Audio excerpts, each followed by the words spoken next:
Yeah, we are going live. 3, 2, 1.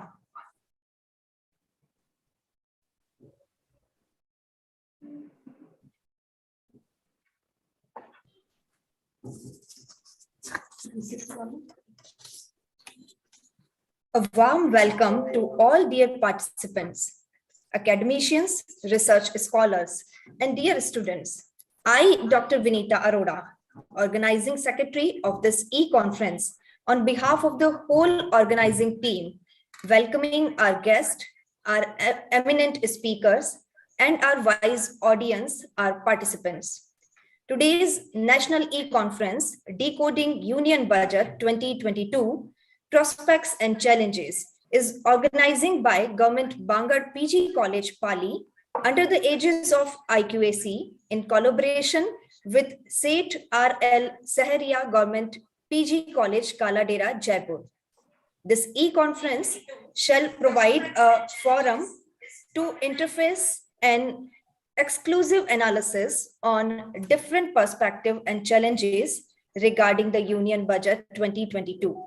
So, today's tactical experts, our key speakers of different sessions are Professor Uday Lal Paliwal, Dean, Institute of Commerce, Nirma University, Ahmedabad, Gujarat. Professor S.S. Somra, Department of Economics, University of Rajasthan, Jaipur. Dr. Mahesh Srivastava, Associate Professor, Department of Economics, Govt Digvijay PG Autonomous College, Rajnandgaon, Chhattisgarh. Also, I am feeling great pleasure with the name of our guest of honor, Dr. Lalita Yadav, State Co-Nodal Officer, Innovation and Skill Development Cell, Commissionerate of College Education, Rajasthan, Jaipur.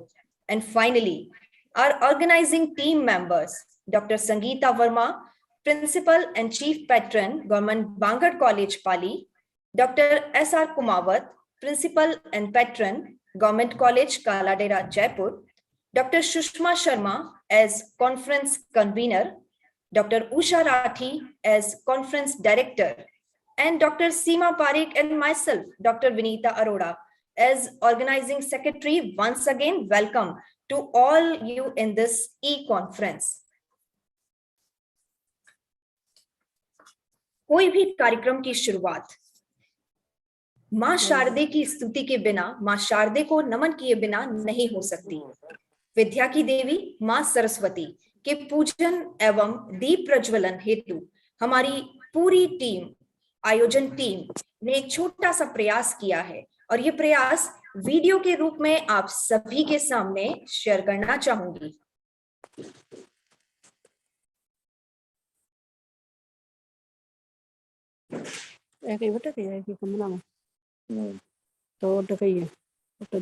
लगा दिया आप सभी से निवेदन, zoom meeting पे जुड़े हुए सभी विद्वत जनों से निवेदन कि आप अपना स्पीकर, अपना माइक ऑफ रखें और मां सरस्वती जी के पूजन के लिए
ये थे मां सरस्वती को नमन करते हुए, मां सरस्वती की पूजा वंदना करते हुए हमारे संगोष्ठी के मुख्य संरक्षिका डॉक्टर संगीता वर्मा और हमारी पूरी टीम, साथ ही हमारे साथ ऑनलाइन जुड़े हुए इस संगोष्ठी के संरक्षक डॉक्टर एस.आर. कुमावत सर और साथ ही डॉक्टर सीमा पारिक, आयोजन सचिव, गवर्नमेंट कॉलेज कालाडेरा से।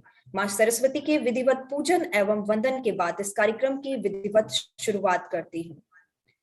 Now, this is the time to express our affection and regards to our respected speakers and our guest of honor with presenting e-bouquet to all. Now,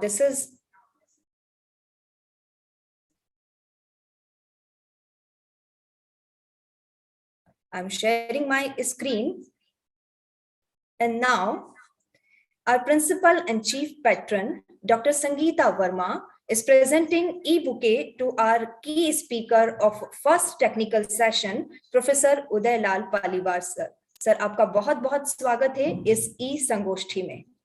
इसी के साथ इसी क्रम में doctor S.R. Kumawat, principal and patron from government college Kaladera, you are presenting bouquet to our next speaker, our key speaker of second technical session, Professor S.S. Somra, Department of Economics, University of Rajasthan, Jaipur.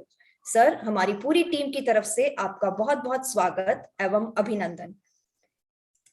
इसी के साथ हमारे तृतीय सत्र के मुख्य वक्ता doctor Mahesh Shrivastava, associate professor, department of economics, government Digvijay PG autonomous college Rajnandgaon, Chhattisgarh से आपका स्वागत एवं अभिनंदन करती हुई हमारी कॉन्फ्रेंस डायरेक्टर, हमारी संगोष्ठी की निदेशिका डॉक्टर उषा राठी, आपका बहुत बहुत स्वागत सर, बहुत बहुत अभिनंदन इस कॉन्फ्रेंस में।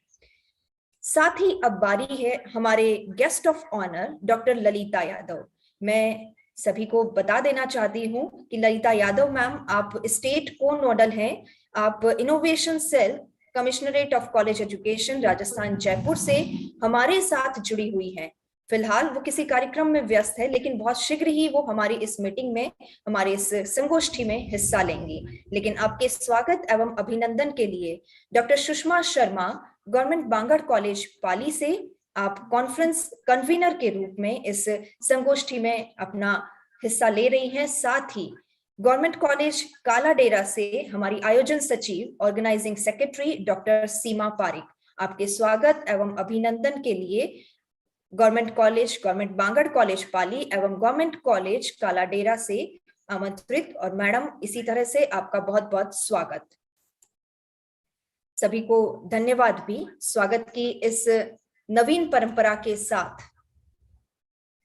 अब क्रम है आगे बढ़ने का।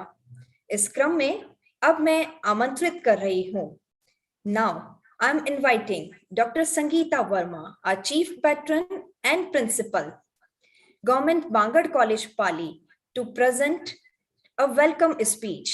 Now, Dr. Sangeeta Verma, over to you.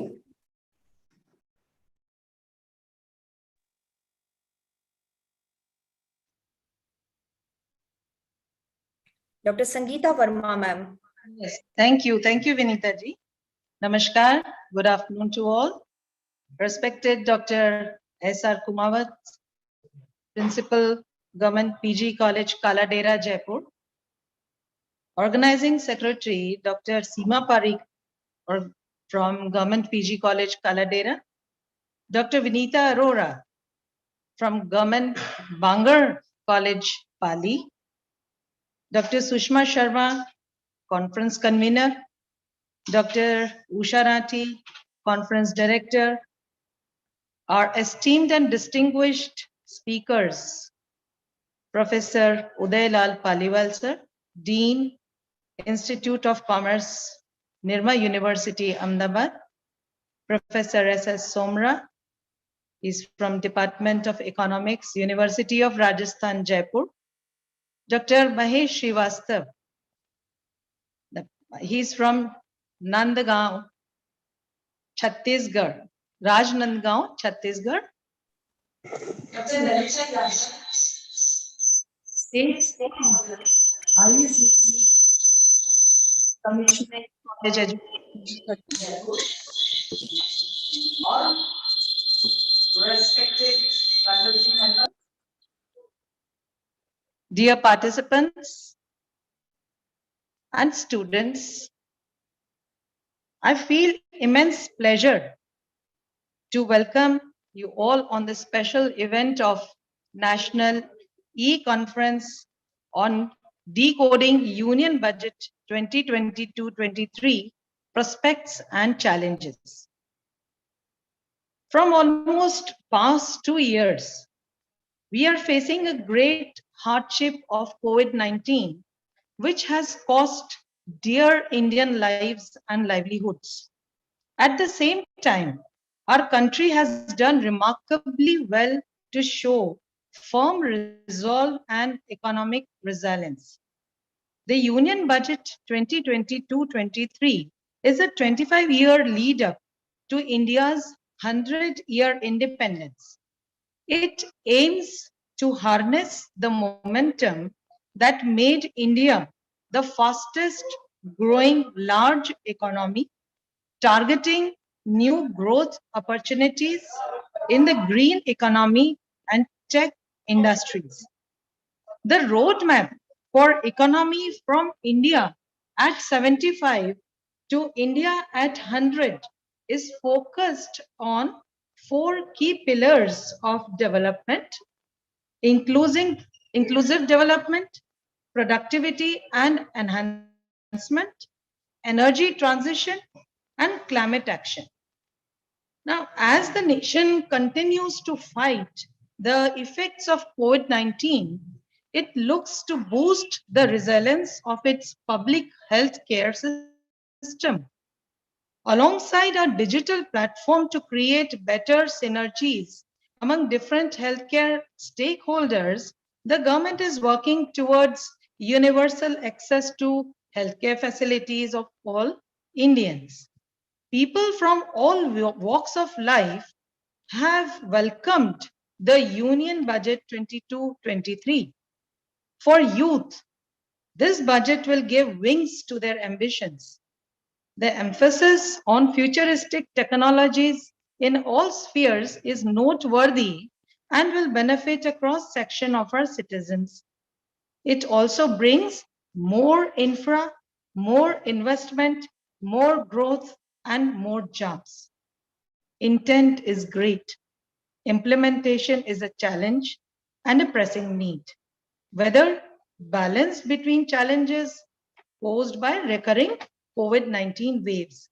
So here today, we look forward to decode Union Budget 2022-23 from our learned speakers, from their valuable research and analytical work. I'm sure we all are going to be benefited to understand the budget in a simple way, and I wish a great success for the conference. I extend my best wishes on behalf of all staff members of Govt Bangur College, Pali and Govt PG College, Kaladera, wishing all the participants a very quality time with us. Thank you for your presence.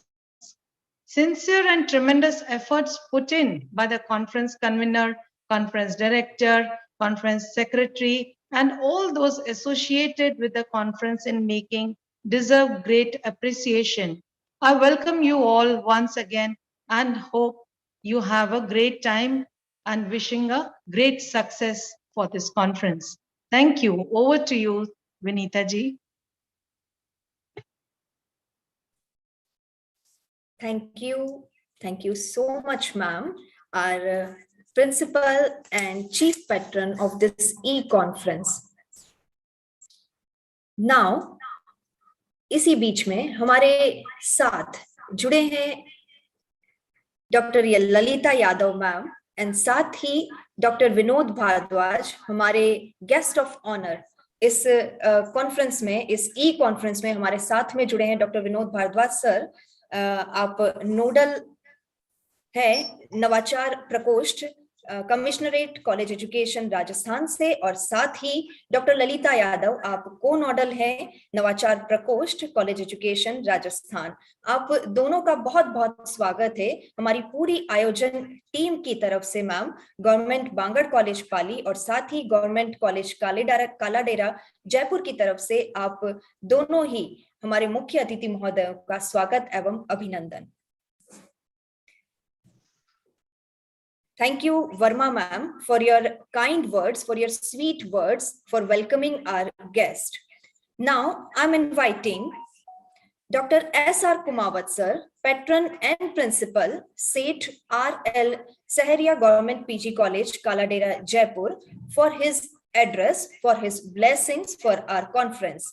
Dr. S.R. Kumawat sir, our Patron and Principal, Govt College, Kaladera. Thank you Vinita ji. Government college Bangur और Pali government college Kaladera के संयुक्त तत्वाधान में आप जो ये conference कर रही हैं, इसके लिए आपको बहुत बहुत बधाई और साथ में ही सभी को शुभकामनाएं। स्वागत करता हूं मैं सबका। और नवाचार प्रकोष्ठ से जो हमारे साथ डायरेक्टर से जुड़ रहे हैं, विनोद भारद्वाज जी, ललिता यादव, और जो स्पीकर्स हैं उदयलाल जी पालीवाल, एस सोमरा, महेश श्रीवास्तव, मैं आप सबका इस कॉन्फ्रेंस में स्वागत करता हूं और आभार व्यक्त करता हूं बांगड़ कॉलेज प्रिंसिपल संगीता जी का, संगीता वर्मा जी का, जिन्होंने हमें आप जुड़ने का मौका दिया और हमें अपनी बात कहने का मौका दिया। देखिए, बजट जो है सबके लिए महत्वपूर्ण होता है, अतः बजट में जो भी चीजें सरकार देती है उनको बारीकियों से समझना और उनको विद्यार्थियों तक पहुंचाने का कर्तव्य एक शिक्षक का होता है, एक बुद्धिजीवी वर्ग का होता है।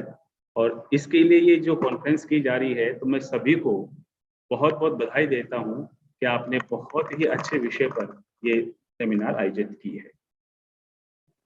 और विनीता जी जो इसकी जो है संयोजक हैं, हमारी सीमा जी जो इस कॉलेज के ऑर्गेनाइजिंग सेक्रेटरी हैं, इन दोनों को भी मैं बधाई देता हूं कि आप बहुत अच्छे प्रोग्राम को लेकर के उपस्थित हुई हैं और आपको बहुत बहुत शुभकामनाएं।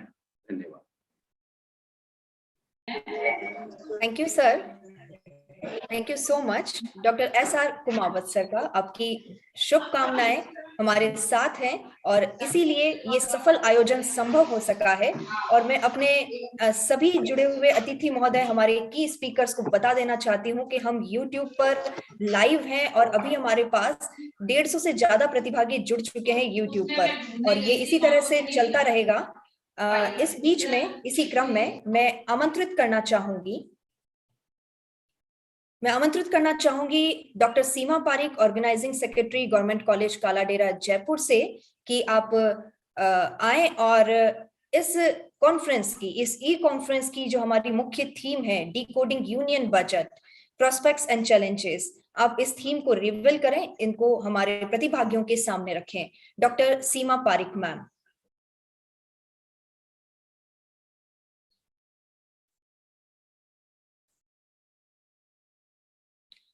Dr. Seema Parik, please unmute yourself. Yeah. आप सभी को मेरा नमस्कार and a very warm welcome to this National E-Conference. Every year, budget is one of the most awaited documents for all sectors of an economy. As we all know, budget is the annual financial statement of the estimates, receipts, and expenditure of the government. The budget 2020-23 recognizes the impact that the COVID-19 pandemic has had on education, health, infrastructure, industry, employment, and growth rate. For transformation of economy, inclusive growth, and sustainable development, various programs and reformative measures have been taken by the government of India, like PM Gati Shakti, Nari Shakti, Drone Shakti, Digital University, Digital Currency, Digital Banking Units, and Digital Health Ecosystem, etc. So we are here to understand the expectations and challenges of the budget by analyzing 360-degree. Our esteemed speakers will unfold the insights of the major aspects of the budget. जो विद्यार्थी हमसे इस समय जुड़े हुए हैं, मैं उनसे ये कहना चाहूंगी कि इस कॉन्फ्रेंस में हम समझने जा रहे हैं कि इस बजट में जो यूनियन गवर्नमेंट ने प्रस्तुत किया था उसकी क्या जो है संभावनाएं हैं, क्या आसार हैं और क्या चुनौतियां हमारे सामने हैं। तो जैसा मैं समझती हूँ, मेरे विचार से जो बजट है वो जो इकोनॉमिक की थ्योरीज हमने पढ़ी हैं उनका प्रैक्टिकल एस्पेक्ट है बजट। जैसे कि हम देखते हैं कि बजट में पैसा आता है और जाता है, तो सरकार रेवेन्यू लेती है, तो वो दो रूप हो सकते हैं, किस तरह से वो ले सकते हैं, टैक्स से ले सकती है और नॉन टैक्स रेवेन्यू उसका हो सकता है। टैक्स में भी अब देखें तो वो डायरेक्ट टैक्स हो सकता है और इनडायरेक्ट टैक्स हो सकता है। इकोनॉमिक थ्योरी में हमने पढ़ा है कि जो इनडायरेक्ट टैक्सेस होते हैं उनसे जो है इन्फ्लेशन बढ़ती है या महंगाई बढ़ती है। अभी जैसे इसी बजट में सरकार ने जो अनब्लेंडेड फ्यूल है उस पे जो है इनडायरेक्ट टैक्स लगाया है, तो इसके कारण क्या होगा कि फ्यूल पे लगा इसलिए ट्रांसपोर्टेशन कॉस्ट बढ़ेगी और अन्य जो कॉस्ट है, अन्य चीजों की भी कॉस्ट बढ़ जाएगी। इससे क्या होगा, महंगाई को बढ़ावा मिलेगा। अब इसको काउंटर करने के लिए सरकार ने डायरेक्ट टैक्स जो है उसमें उसके तरफ भी प्रयास किए हैं और भी प्रयास किए हैं, पर इनकम टैक्स की तरफ अगर हम देखें तो सरकार ने उसमें अब जो छूट दी थी कि दूसरा मकान व्यक्ति खरीदता था उसमें उसको ब्याज पे छूट मिलती थी, वो अब समाप्त कर दी है। इस तरह से क्या होगा कि जो व्यक्ति है उसको इनकम टैक्स ज्यादा देना पड़ेगा, उसकी सेविंग्स जो है वो कम हो जाएगी, परचेजिंग पावर कम हो जाएगी, क्रय शक्ति कम हो जाएगी और इस तरह से इन्फ्लेशन को जो है कम होगी इससे। तो हम देख रहे हैं कि जो पैसा आया उसमें भी सरकार अपना डिसीजन लेती है और अब पैसा जो आया उसको खर्च कैसे करेगी, तो उसके लिए भी सरकार जो है, अगर भारतीय अर्थव्यवस्था के संदर्भ में हम देखें तो पहली बात तो देखेगी कि भारत में इस समय आवश्यकता किस चीज की है, कौन सा मेजर इशू है जिनको मीट आउट करना जरूरी है। तो जैसे हम देख रहे हैं बेरोजगारी की समस्या है जो बहुत गहरा गई है कोविड-19 के बाद से, तो सरकार को इसकी जो है आवश्यक रूप से सरकार को इसको और प्रयास करना पड़ेगा कि वो व्यापक स्तर पे रोजगार सृजन करे और जो है रोजगार के साथ साथ और चीजें जो लगी है उसमें अन्य क्षेत्रों में भी ध्यान दे। तो जैसे रोजगार की बात आई तो सरकार को रोजगार बढ़ाना है। अब सरकार अगर इकोनॉमिक के पॉइंट ऑफ व्यू से देखें तो वो जाएगी इसको एम्प्लॉयमेंट लोच की बात करते हैं हम इसमें। तो अगर सरकार जो है ये सिद्धांत है कि एम्प्लॉयमेंट लोच जो है निर्माण क्षेत्र में सबसे ज्यादा होती है, जो कंस्ट्रक्शन सेक्टर है उसमें अगर निवेश किया जाए तो सबसे ज्यादा रोजगार उसमें बढ़ता है। और इसी थ्योरी को अप्लाई करते हुए सरकार ने इस अपने बजट में जो है पीएम गति शक्ति योजना लागू की है।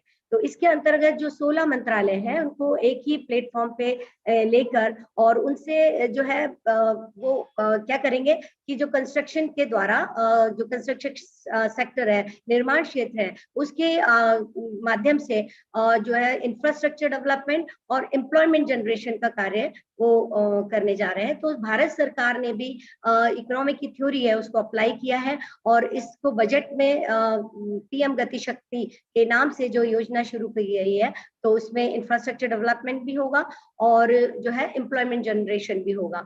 तो मैं विद्यार्थियों से जो हमसे जुड़े हैं इससे यही कहना चाहूंगी कि हम इस रूप में बजट को समझने का प्रयास करेंगे तो हमारे लिए ज्यादा लाभदायक होगा। That's all from my side and thank you very much. And one request I want to say that our speakers that please please speak in Hindi also, because most of our students are from rural areas and they will be it will be easier for them to understand in Hindi. Thank you very much.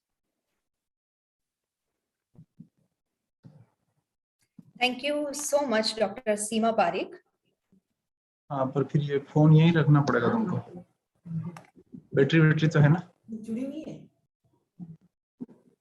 Thank you so much doctor Seema Pareek ma'am.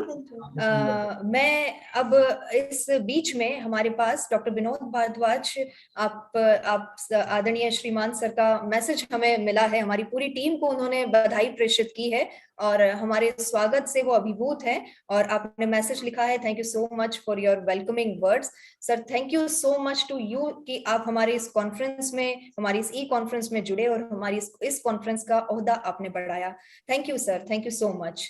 अब मैं आमंत्रित करती हूँ हमारी guest of honour doctor Lalita Yadav ma'am को, state को nodal officer ISDC commissionerate of college education Rajasthan Jaipur को, कि वे आए और अपना उद्बोधन दें। आपके शब्दों के लिए, आपके प्रेरणादायी शब्दों के साथ हम अभिभूत रहेंगे मैम।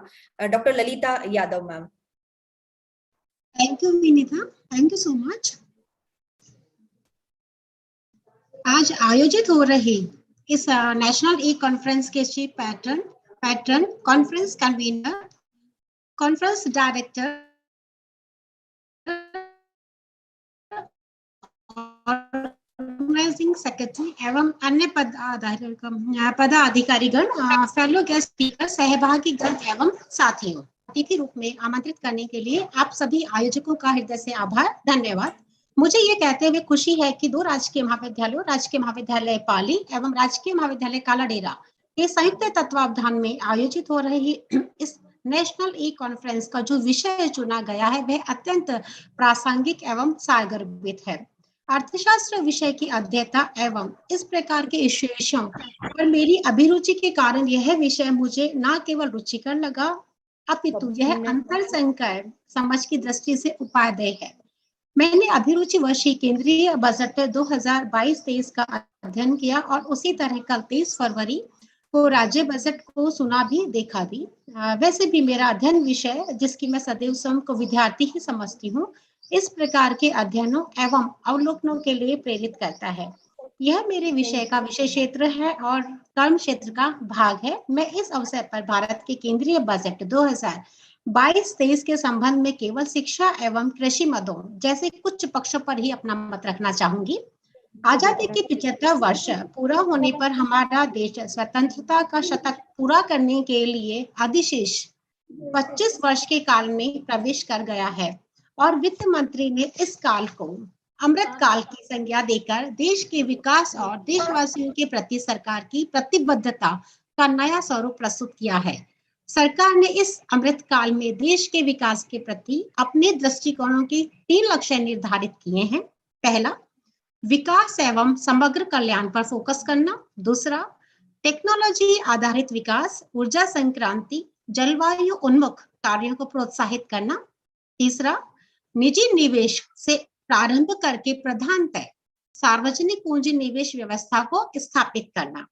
इन लक्ष्यों के लिए सरकार ने 4 प्राथमिकताएं तय करके अपने समग्र एवं समावेशी विकास के मॉडल को साधने का संतुलित प्रयास किया है। पहला, समस्त प्रकार के परिवहन मार्गों एवं आधारभूत संरचना विकास केंद्रित परियोजनाओं को प्राथमिकता देने के लिए पीएम गति शक्ति, जिसकी चर्चा अभी सीमा पारिक जी ने भी की थी। दूसरा, समावेशी विकास। तीसरा, निवेश का वित्त पोषण। चौथा, उत्पादकता संवर्धन एवं निवेश, उदयमान अवसर और ऊर्जा संक्रांति और जलवायु परक कार्य। कोरोना प्रकोप की प्रथम एवं द्वितीय लहर के कारण अर्थव्यवस्था में जो गिरावट आई, इसके बाद देश की अर्थव्यवस्था में अपेक्षा से अधिक जो सुधार दृष्टिगत हुआ, उसे इस बजट में राष्ट्र की सुदृढ़ आर्थिक प्रतिरोधक क्षमता के रूप में ही आंका गया है। और वास्तव में कोरोना के कारण जिस प्रकार की सामान्य प्रयास भारतीय अर्थव्यवस्था की अवनति के लिए लगाए गए, वे निर्मूल एवं निराधार साबित हुए।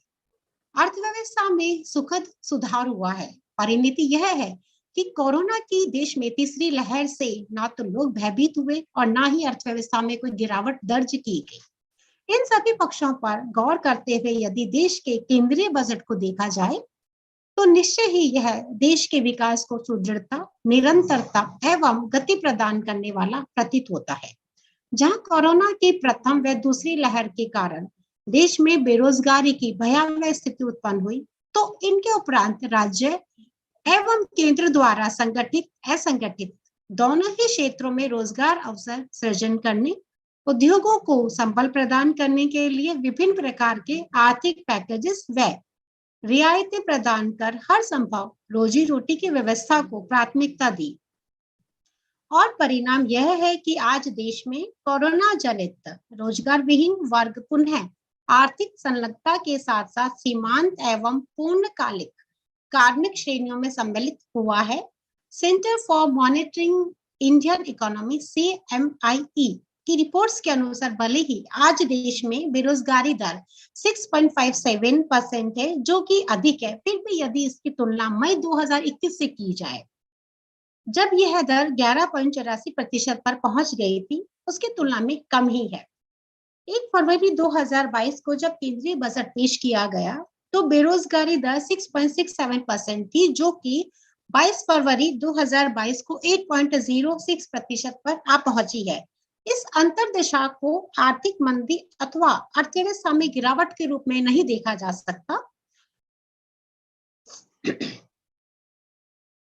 वरन इसे अंतरराष्ट्रीय परिदृश्य में हो रहे परिवर्तनों एवं नव शिक्षित युवाओं का रोजगार आयु वर्ग में सम्मिलित होने के प्रतिफल तथा स्थिर अर्थव्यवस्था प्रक्रियाओं के कारण अनुपातिक रोजगार सृजन नहीं हो पाने के प्रभाव स्वरूप परिणाम के रूप में हम इसे देख सकते हैं या देखा जाना चाहिए।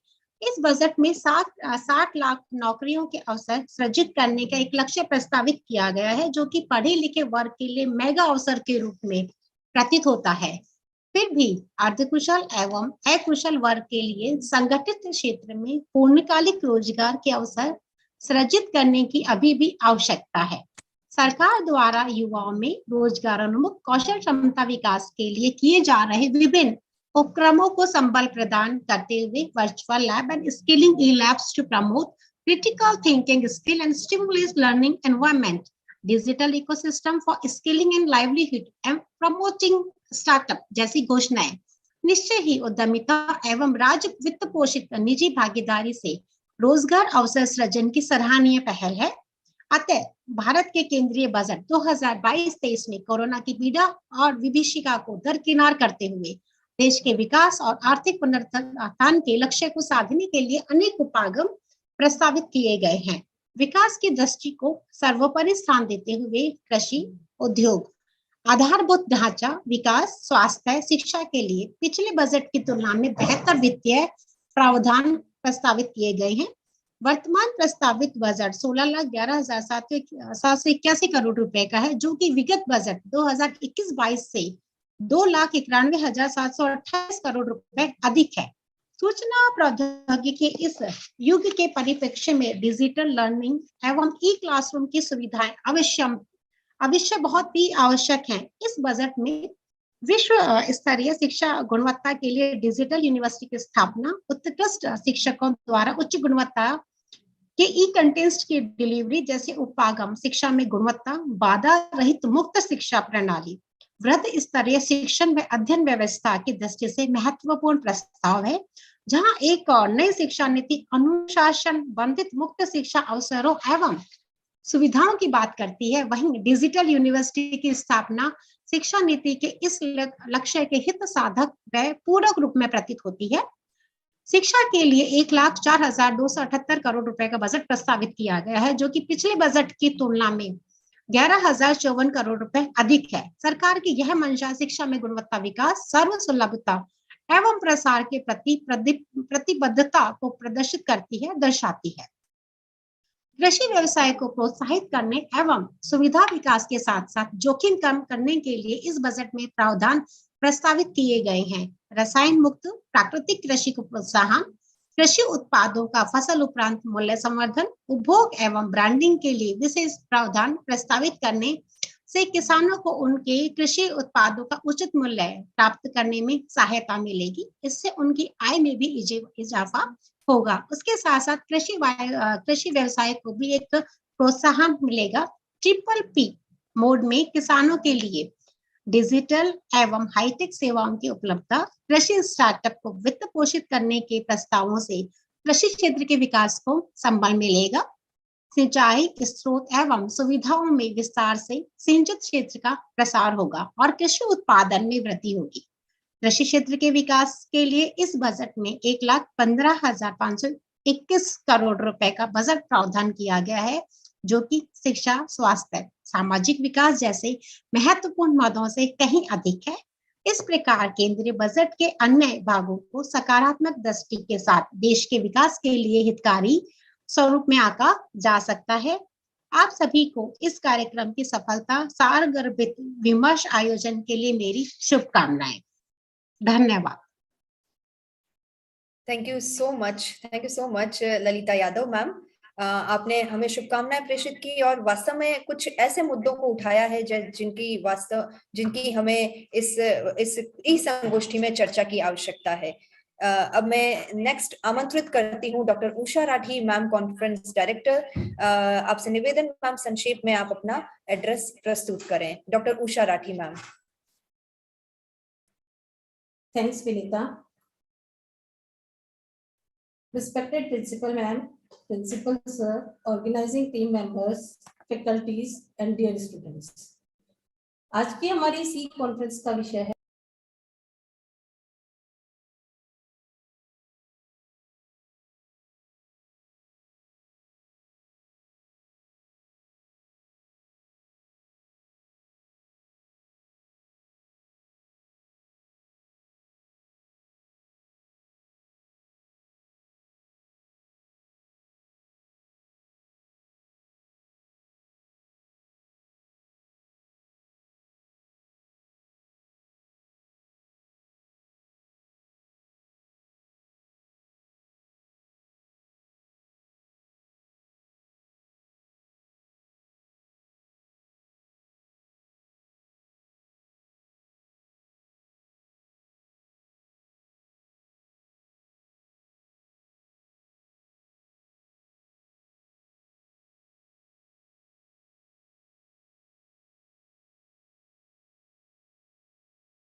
बड़ी निवेश राशि है। हालांकि इसके अगेंस्ट राजस्व प्राप्तियां 22.45 लाख करोड़ रुपए ही अनुमानित की गई हैं और इसलिए 6.9% राजकोषीय घाटा रखा गया है।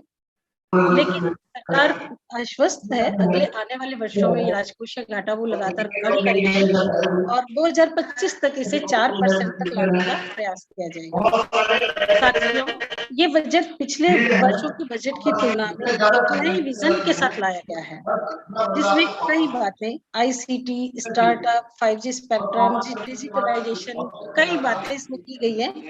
इंफ्रास्ट्रक्चर सेक्टर में 25,000 किलोमीटर नेशनल हाईवे के निर्माण की बात की गई है और इसके लिए 20,000 करोड़ रुपए का प्रावधान भी रखा गया है।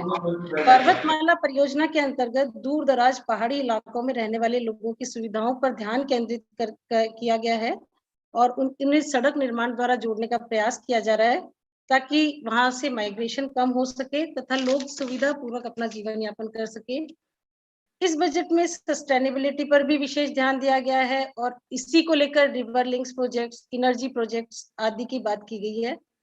शिक्षा के क्षेत्र में भी, जैसा मैम भी पहले काफी बता चुकी हैं, शिक्षा के क्षेत्र में डिजिटलाइजेशन को बहुत अधिक बढ़ावा दिया गया है। डिजिटल यूनिवर्सिटी शुरू करने की बात कही है और इसके साथ साथ क्लास 1 to 12 के लिए टीवी चैनल्स की संख्या को 2 से बढ़ाकर 200 करने की घोषणा हमारे वित्त मंत्री जी ने की है ताकि देश के लगभग सभी हिस्सों में रीजनल लैंग्वेजेस में पढ़ाई को प्रमोट किया जा सके। वर्ष 2025 तक ऑप्टिकल फाइबर के थ्रू दूर दराज के गांवों में भी इंटरनेट सुविधा पहुंचाने की बात की जा रही है।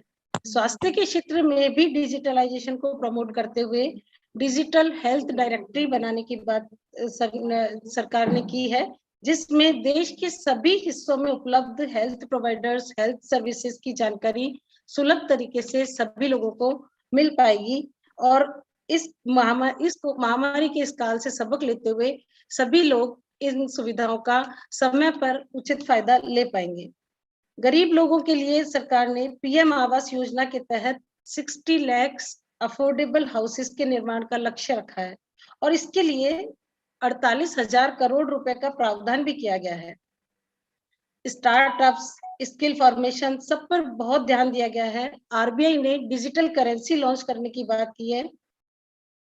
हालांकि सरकार ने नरेगा आदि स्कीम्स में बजट आवंटन नहीं बढ़ाया है। ऐसा लगता है सरकार लोगों को फिश देने के बजाय फिशिंग सिखाने पर ज्यादा जोर दे रही है, अर्थात स्किल डेवलपमेंट पर सरकार का विशेष ध्यान है। इसके अतिरिक्त भी कई प्रावधान इस बजट में किए गए हैं, जिनको आगे आने वाले तकनीकी सत्रों में हमारे विषय विशेषज्ञगण आपसे आपको अच्छे से आपके साथ उसकी चर्चा करेंगे। मेरा आपसे विशेष अनुरोध है कि आप सभी हमारे विषय विशेषज्ञों के बात को ध्यान से सुने। पूरी इस परिचर्चा में आप लाइव रहकर इसको सुने, इसको समझें, ताकि हमारा ये जो हमने ये एक प्रोजेक्ट लिया है हाथ में, इसको हम इसका उद्देश्य हम पूर्ण कर सकें। इसके साथ ही यदि आपकी बजट से संबंधित कोई भी शंकाएं हैं, तो आप अपनी शंकाएं जो YouTube पर जुड़े हुए हैं वो लोग अपनी शंकाएं चैट बॉक्स पर डाल सकते हैं, और हमसे हमारे तक जो भी आपकी शंकाएं आएगी, हमारा पूरा प्रयास रहेगा कि हम अपनी विषय विशेषज्ञ टीम के साथ मिलकर आपकी सभी शंकाओं का समाधान करने का पूरा प्रयास करेंगे। मुझे आशा ही नहीं, पूर्ण विश्वास है कि हमारी इस कॉन्फ्रेंस को सुनने के पश्चात आप सभी को केंद्रीय बजट को समझने के लिए एक नई दिशा मिलेगी और आप इसे अच्छी प्रकार से समझ पाएंगे। आगे आने वाले बजट में भी आप इसके बारे में कुछ इसको कंपैरेटिव इसकी एनालिसिस कर पाएंगे, क्योंकि बजट सभी के जीवन को प्रभावित करता है। बजट केवल इनकम टैक्स से रिलेटेड नहीं है, इसकी सभी घोषणाएं सभी व्यक्तियों को प्रभावित करती है। आप सबने मुझे सुना, आपका बहुत बहुत धन्यवाद। Thank you so much ma'am, बहुत ही धन्यवाद। और इस बीच में वक्त हो चला है हमारे स्पीकर्स का, हमारे तकनीकी सत्रों का, और इस बीच में मैं आपसे बता देना चाहती हूँ कि हमारे इस ई संगोष्ठी हेतु 600 आवेदन, 600 रजिस्ट्रेशन हमें प्राप्त हुए हैं, और इसमें सैकड़ों लोग हमारे साथ यूट्यूब पर लाइव हैं।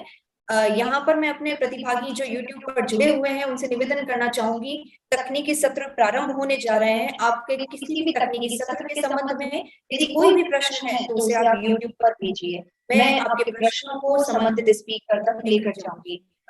तो निवेदन है, प्रथम तकनीकी सत्र, the first technical session we are going to start, and the first technical session the key speaker is professor Udaylal Paliwal sir.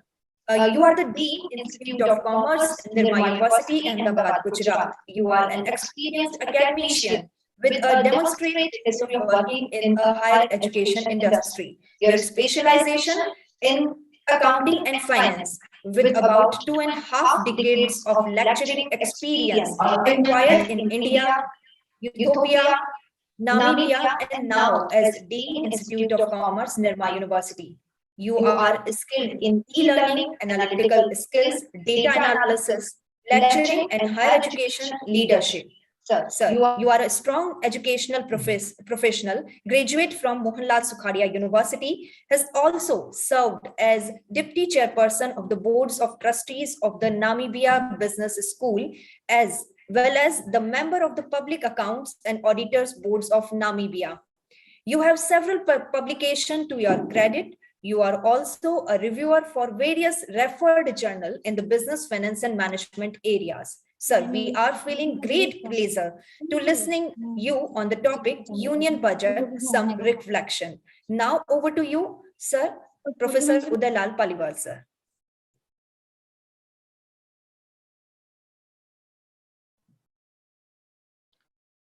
Good afternoon to all present. Am I audible? Yes, sir, you are completely audible. Fine, thank you so much. Thank you so much, Dr. Vineeta ji, for such a nice, detailed introduction. Thank you. Thanks to the conference organizers, especially Professor Sangeeta Verma ji, Dr. S.R. Kumawat sahab, Vineeta ji, Dr. Sushma Sharma ji, Dr. Usha Rathi, Dr. Seema Parikh ji, and my co-speakers, Professor Somra ji from Jaipur and Dr. Srivastav from Rajnandgaon, Chhattisgarh. I can see that, and the esteemed guest from the higher education department, Dr. Lalita ji and others. Sorry, I do not have all the names with me. And today I'm a little bit challenged with technology. So kindly bear with me. Since we started about 30-40 minutes back, I had connectivity issues already 4 or 5 times. I hope for next few minutes we do not have any glitches. So I can see that a lot of effort has gone into planning and organizing of this very important webinar on decoding union budget. In fact, when Dr. Vineeta ji approached me, I said, look, this is not my field. I am an accountant, and then I am more of an administrator for past 20 years. But when she insisted, I said, okay, let me share my views, my concerns with the participants. And believe me, it has been a wonderful experience to listen to all the speakers so far. And I'm impressed that, we have apart 3 speakers that you have listed, Dr. Vineeta ji. We have, many of subject matter experts who have shared their views. Career guidance का वो देने गए व्याख्यान देने गए डोंगरगढ़ में तो कल आएंगे रागिनी जी तो काम का रागिनी जी mute yourself. Thank you. Yeah, so I was saying that it was very interesting to listen to the impressive deliberations so far. I will be very brief because in fact, we are having our 3rd cycle NAC accreditation. Team is visiting us very soon. We are having meetings on daily basis at 1:30 p.m. every day. So I was given about 45 minutes to join, say, around 2:15. So given that we are already approaching 4 o'clock, I will try to be very brief. Kindly bear with me. I was told by Dr. Vineeta ji that we have, large number of students. Is PPT visible, Vineeta ji? PPT? Yes, sir. Your PPT is not showing. Not showing? Okay. Sorry for that. It says host disabled participant screen sharing. Okay, so let me continue talking, and meanwhile you can do something. So my presentation would be mainly about 3 things. First, I would spend a few minutes on key highlights of budget 2022-23, though it has been very well in detail presented by previous speakers already, but I'll spend few minutes again on that. And then we will do some sort of comparison. We will look at, budget data for past few years and compare it with current data. And we will also look at, some key numbers comparing ourselves with other countries. Sorry for interruption. Now you can share your screen, sir, please. Okay, let me try. Yes. So now it allows. So is it visible now?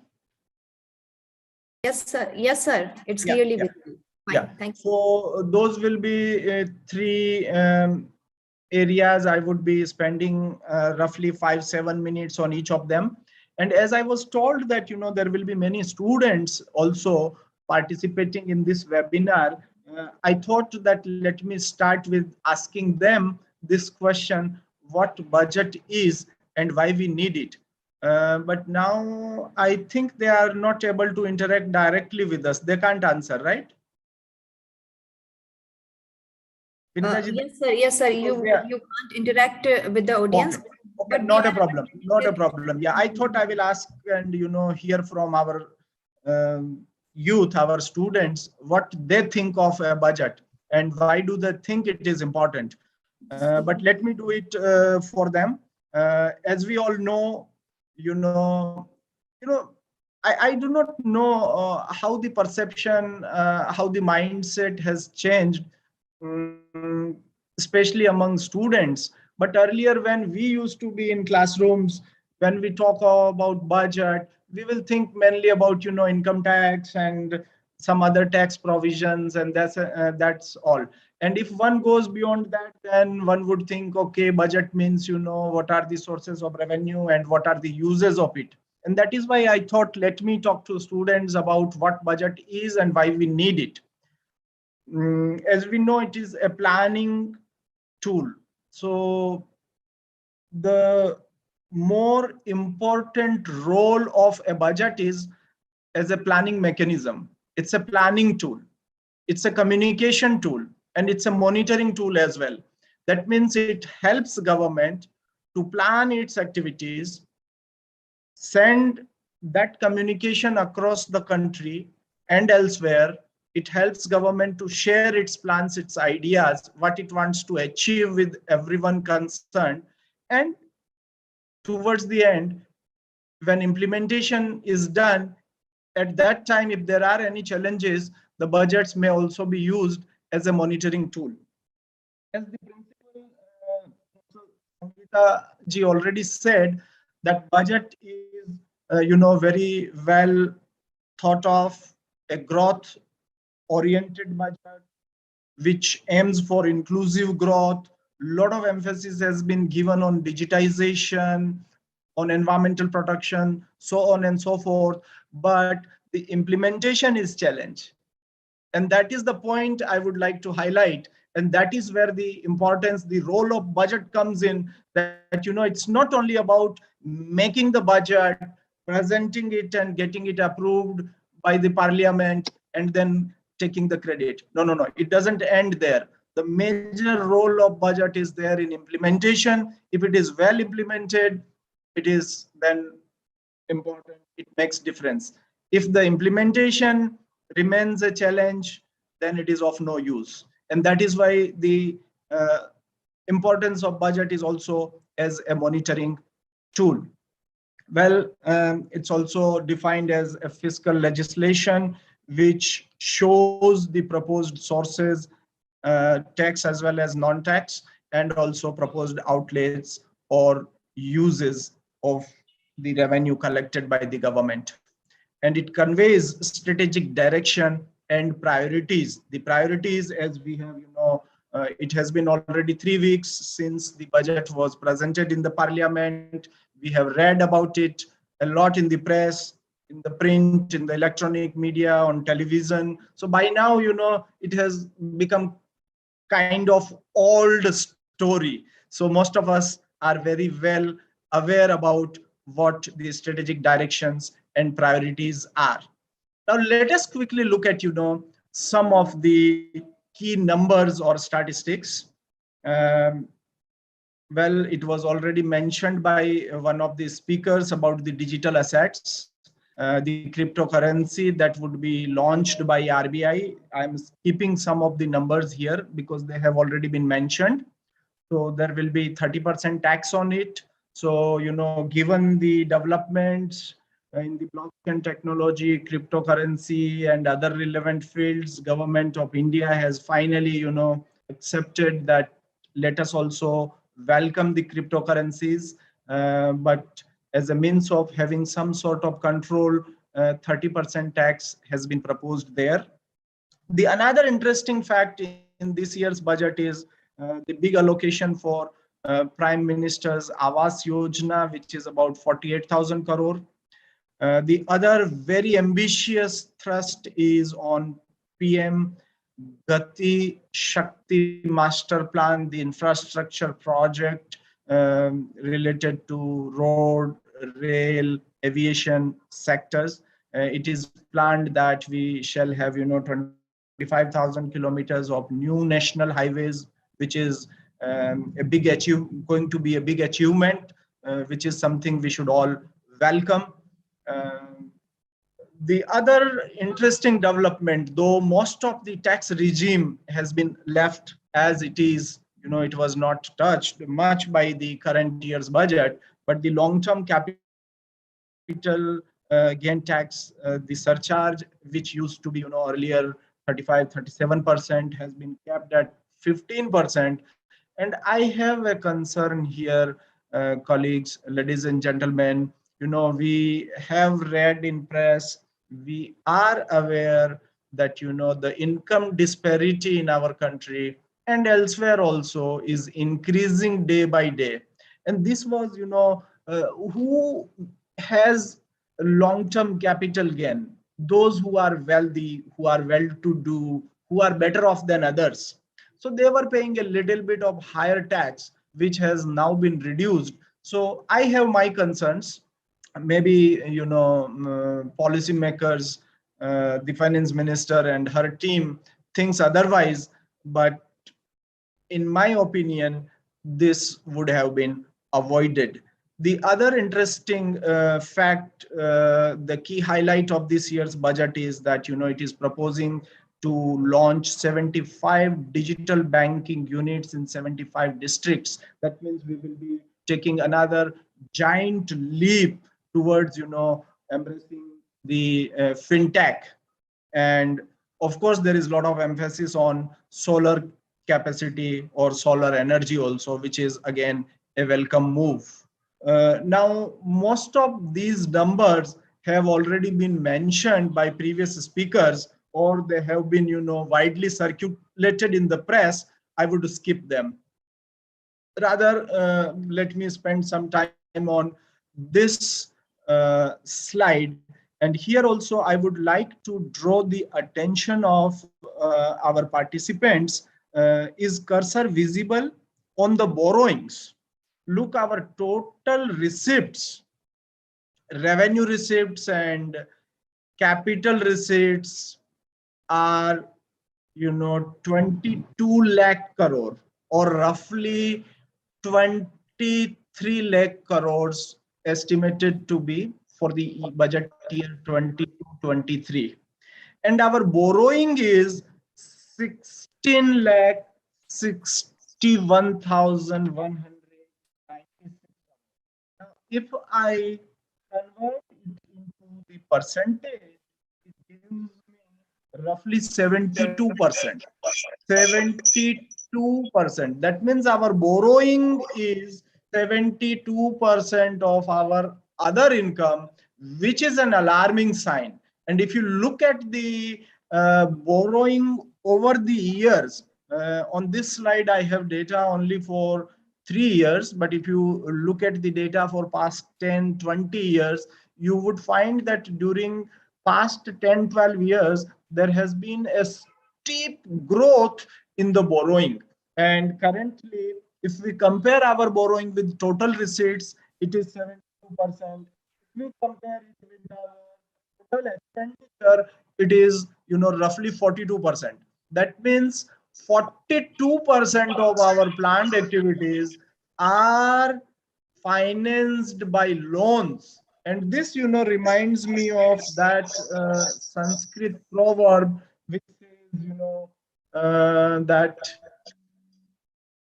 let me translate it in Hindi because I could not recall all the Sanskrit words. It says कि जब तक जियो आराम से जियो उधार लेकर घी पियो. ये आपने भी बहुत बार सुना होगा. ये कहावत मुझे बहुत बार याद आती है, और पिछले कुछ सालों में केंद्र सरकार और राज्य सरकारें, मुझे लग रहा है कि इसको अच्छे से इनको embrace किया है, इसको एक्सेप्ट कर लिया है, and that is why the percentage of borrowing is continuously increasing. Ji, hello, is there a question? No. So when we look at these numbers, the budget summary, my focus is always on this row, which is borrowings. And it raises an alarm, a big question, that nearly half of our expenditure is possible, whether it is revenue expenditure or capital expenditure, infrastructure related expenditure, or whatever, is coming from borrowed money. And that is why you will see that we are spending these days a huge amount of our receipts, of our budget, on interest payment. We have been borrowing, the government has been borrowing, and that is why the interest expense has been going up and up year after year. I had this data somewhere. Let me check.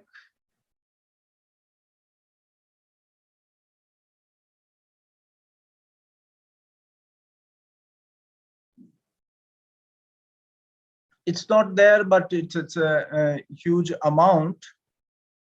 Yeah, it is here, interest payment number 4.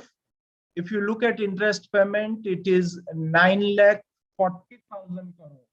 And if we convert it to the percentage of total expenditure or total budget, it is 24%.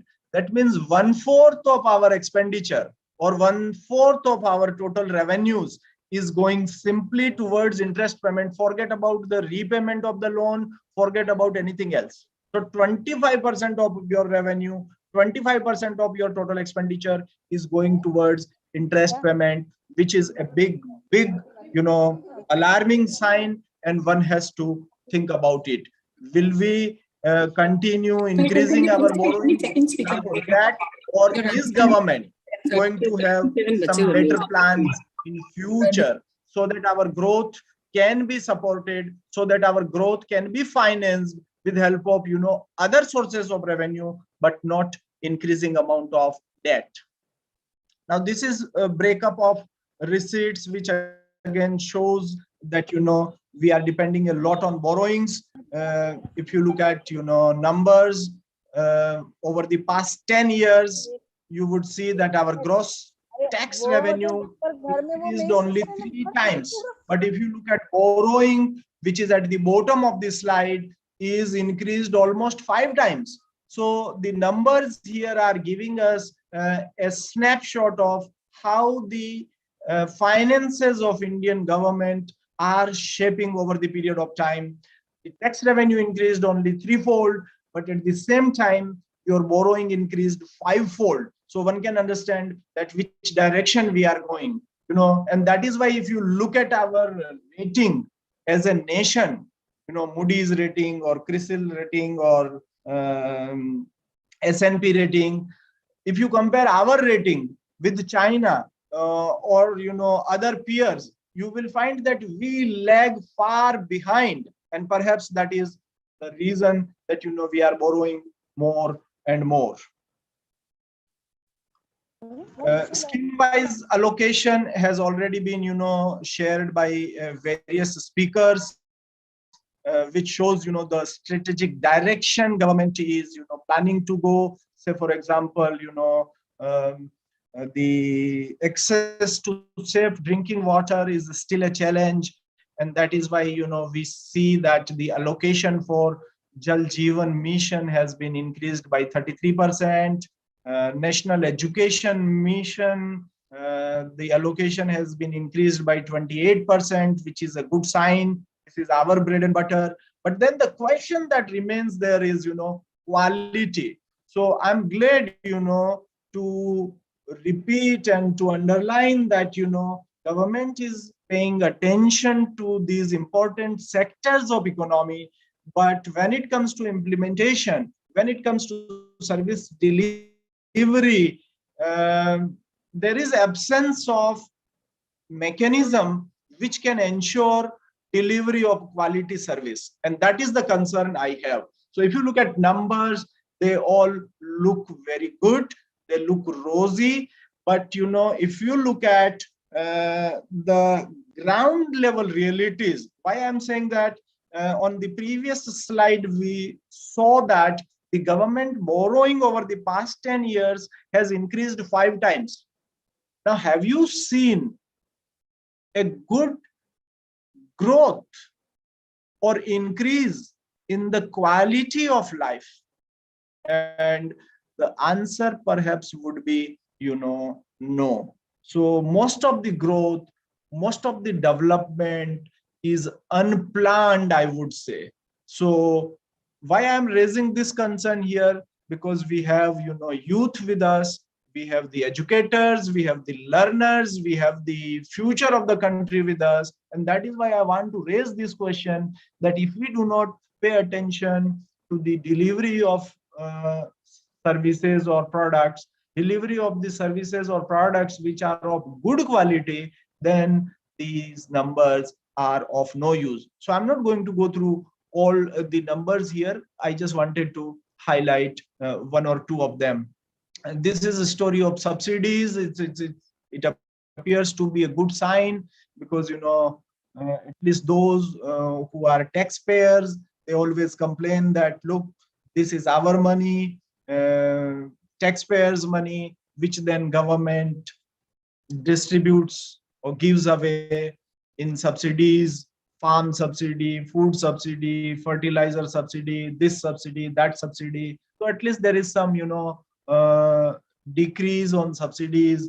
Maybe, better accountability is there, but only time to come will tell us, because these numbers always keep changing. And many times we have seen in previous budgets that revised budgets or revised estimates are significantly different than the original budgets. So time to come will only tell us whether this welcome change would remain or not. Here we have ministry-wise expenses. You can see the highest increase, five-fold increase for Ministry of Defense. Road transport and highways, we have seen, roads being built across the country. Communications Ministry is among those that got, highest allocation this year, highest percentage increase. Housing and Urban Affairs. So these are some of the good signs. If we look at budget deficits over the years, the percentage wise, it's more or less same. But if you look at absolute numbers, as the size of budget has tremendously grown, the allocations, the budget deficit has also exponentially grown. And if we compare ourselves with the budget, when we try to analyze, understand, decode our budget, we can't do that in isolation, because we live in a global village. World today is called to be a global village. So let us, have a quick look at some of the numbers, such as, personal income tax rate. Well, in India, it goes up to 42%, but that is only in respect of very few individuals, high net worth individuals. Otherwise, it is 30% plus surcharge, so roughly 34%. When you look at countries such as China, it's 45%, USA 37%, Japan, it is 56%. Look at corporate tax rate. Also, our tax rates are, competitive. Except Russia and US, ours is lower than other countries. And despite these efforts, when it comes to, industrial production, export of manufactured goods, we are not competitive. So this raises a big question mark that despite these incentives in the form of lower tax, why we are not able to be competitive when it comes to manufacturing. And the other question that comes to my mind is that, is government simply, concerned about the fiscal administration and then forgetting about the real infrastructure? Whether it is medicines, whether it is electronics, whether it is other consumer goods, We have started manufacturing more and more in the country, but if you look at ingredients, where they come from? They all come from China. So when will that time come that we not only produce the final goods, but we also start producing the intermediate goods and raw materials? So that should be the direction, but I didn't see much of that in this budget. So of course, tax incentive is there, corporates will embrace it, high net worth individuals or those earning good salaries or good income will like it. But what about industrial competitiveness? What about our share in world exports? What about the lifestyle, the living standard of the common man? So many of those questions have been ignored. Of course, superficially they have been addressed, but how to achieve it, how to implement it is the question that still remains a challenge.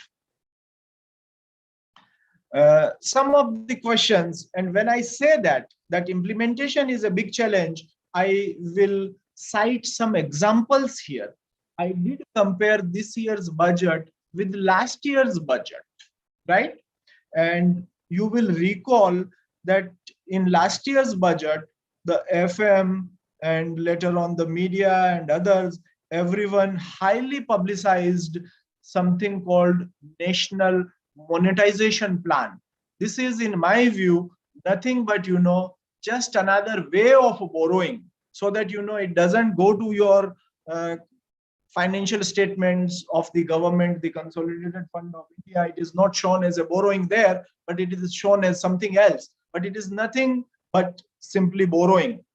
Now, last year there was so much hype about it.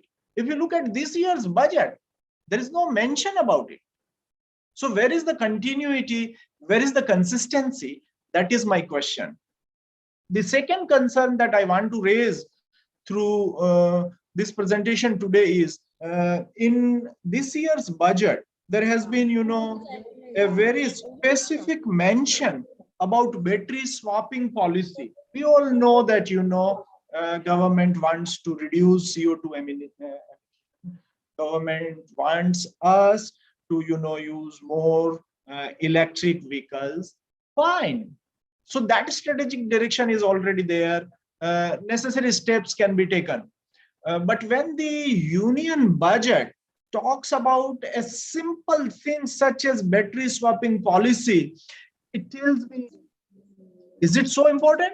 That means if you give direction to the industry that you have to, increase the number of electric vehicles, obviously there would be need of charging, and when charging takes more time, industry will itself come up with a plan, or a solution that we should have certain designated places where battery can be exchanged, so that you need not wait for half an hour or an hour to charge your battery. You leave your battery there, you get other replacement, and you keep going. So why I am raising this point? Simply because sometimes in our budget, very small things are getting more attention, and many important things, the real implementation strategies are not there. My other two concerns that I have already raised, most of developing countries have got wealth tax, which we do not have. It has been kind of abolished. Corporate income tax is very low. So these are some of the concerns, because despite the corporate income tax rate being low, our industry is not competitive. So in my opinion, there is time to rethink that, is this tax incentive creating enabling environment? And if not, let us not go behind this only. Let us come up with other strategies so that we can, increase productivity of our industry, increase productivity of our other sectors as well. So with those few words, I would like to stop here. I once again thank the organizers to invite me, so that I could listen to all the presenters. Believe me, it has been very impressive so far, and I'm glad to be here. Thank you very much. Thank you, sir. Thank you so much, sir. आपने अपने बहुत ही व्यस्त समय में से हमारे इस ई conference के लिए समय निकाला. Thank you so much sir. You have presented the comparative study of different aspects of our union budget. Also very interesting that you have presented the comparative studies of different countries with the India and raised some aspects that must to be discussed regarding that budget. Also, sir, you have given suggestion for that. But sir, as I'm watching the YouTube channel, some of our audience have raised the questions that I want to ask, if you permit. Dr. Paliwal? Yes, please. Yes, please. Yeah. Sir हमारी audience की तरफ से कुछ प्रश्न आपके लिए हैं. Sir doctor जय बब्बर बताइए. चाहते हैं. सर डॉक्टर जय बब्बर जानना चाहते हैं ये बजट सर या कोविड-19 की महामारी से निकलने के लिए पर्याप्त है? Is that enough to come out the effects of कोविड-19? Is that because we have less revenues but more expenditure, as you discussed in your presentation also, sir. So may you please give some light on that question, please, sir?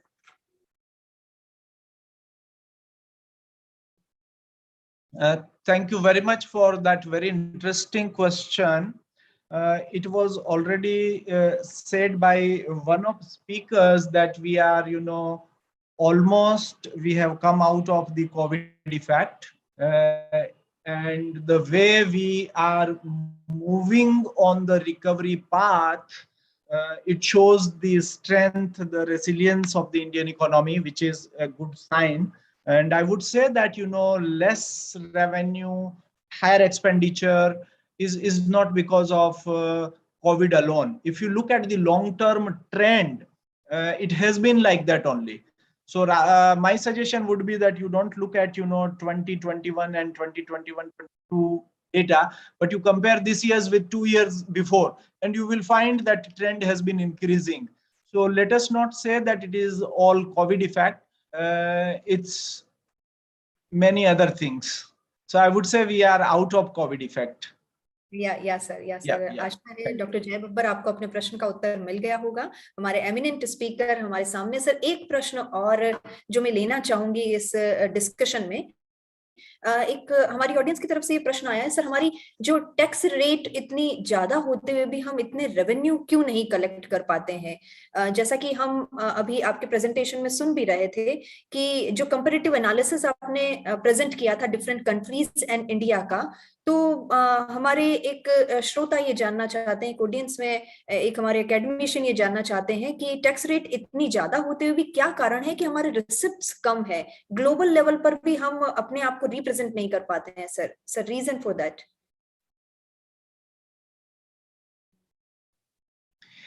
Well, there are several reasons, and I'm sure some of these issues will be addressed by the two speakers during the seminar. But if you look at the size of our economy, number one, that is small compared to other developed countries. We are still 2-3 about to become $3 trillion economy compared to our population. So if you look at per capita numbers, we are far behind. On aggregate level, yes, we appear to be big, but on per capita basis, we are very far, number one. Number two, there has not been infrastructure development for many years, and that is why we are on the path and we are trying to move very fast or to fill that gap. So that is another reason. The other reason may be cited as pilferage or losses or due to corruption or whatever. So the amount which is meant for a specific purpose, I won't say much there, but we all know that it is not put to the right use always. A lot of it goes to other uses. So these are some of the causes that keeps us behind. Ji, sir. Hope I answered. Yes, yes, sir. Of course, you have discussed many points regarding that question. Hope our audience are satisfied. And sir, as I am watching the YouTube channel, the excellent presentation, the thumbs up is given by the audience to you, sir. So very much thank you for presenting here, sir, and accept our invitation for a short notice, sir. So thank you so much. Now, sir, you can stop sharing. Okay. So that we can go on a main screen. Yeah.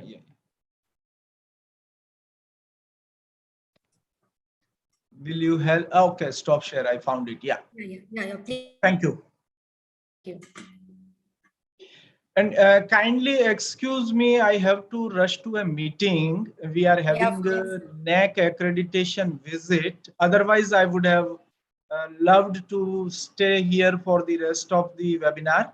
I know I am going to miss the deliberations to be given by experts, but sorry, I have no choice. Yeah, no issue, sir. So thank you so much, sir, for giving your time, your valuable time to our conference. Thank you, sir. Thank you so much. Thank you so much. Now, audience, this is the time for our second technical session. And in this second technical session, we have the eminent key speaker of Professor S.S. Somra. I want to give an introduction of Dr. Professor S.S. Somra. You are the department, you are from the Department of Economics, University of Rajasthan, Jaipur. You are a great academician with the field of interest in teaching and research development, economics, public politics, and econometrics. Professor Somra has published 5 books and more than 80 research papers, articles in various reputed national and international journals, and edited volumes and completed one UNICEF project on childbirth registration on 1920, one UGC research project survey, also from Election Department, Government of Rajasthan in 2018 and 2020. Additionally, you are the member of many renowned academic councils and Board of Studies panels. You have presented your research paper in different international conferences at New York, Mexico, California, and many of the universities of Middle East countries and India also. So now we are meeting a great academic personality with the topic Macro Aspects of Union Budget 2022-23. So most welcome, Professor S.S. Somra, sir. Thank you, Dr. Sangeeta. Really. Dr. Vineeta. Nice. Dr. Vineeta Arora. Sorry. Okay. Dr. Vineeta, really a very nice introduction and presented by you about me. So, first of all, good noon to everyone. And really, I'm very much thankful to organizers of this seminar, particularly Dr. S.R. Kumawat, Principal, S.L. Saharia Government College, Kaladera, Dr. Sangeeta, Principal, Government Bangur College, Pali, Dr. Usha Rathi, Dr. Seema, Dr. Vineeta, and guest of honor, Dr. Lalita, key speakers, Dr. Uday, Dr. Mahesh, and all those who are connecting with these lectures. So once again, I'm very much happy and delighted now sharing this lecture with you all. So first of all, no doubt, a lot of things already discussed by our earlier speakers at micro level with data and etc. And sometimes they have also presented their criticisms. But as per my understanding, what I want to say about this budget, that is slightly, I would like to say, it is nothing except to a statement, document, or bill of the government that reflects 3-year vision of the economy. 3 years, that means past, that has gone, present, current, and the forthcoming, that means 2022 and 23rd. So this is the basic statement that presented by Finance Minister, no doubt. And what are the expectations and what will happen? These all things are depends, no doubt, in forthcoming time. But really, what they have expected, what they want, that they have reflected. So those things I will try to explain and touch in my presentation. So first of all, very slightly, we know budget consists of two parts: revenue and capital. So the government revenue basically inflows and expenditure appear in the revenue budget. Tax and non-tax revenue are two types of revenue. Is there revenue expenditure are the cost of the government day-to-day operations and the numerous services it provides to its residents. So the government runs a revenue deficit when the revenue expenditure exceeds revenue inflows. So this is a simple philosophy of budget that presented by any finance minister anywhere in democratic setup country of the world. So now I'm directly coming on content of my today presentation, Union Budget 2022. So we are all aware on 1st February 2022, the finance ministers unveiled a progressive, growth-oriented, and pro-development budget. I have used the word progressive, so you keep in mind. Later on, we will discuss it how it is progressive. That laid the blueprint for growth of the Indian economy over the foreseeable future. So, despite repeated waves of the COVID-19 infection, supply chain disruption, and inflations, the Indian economy is expected to register a growth rate of 9.27% in the current financial year, implying that the overall economic activity has recorded or recovered from the pre-pandemic levels. This is the basic hypothesis.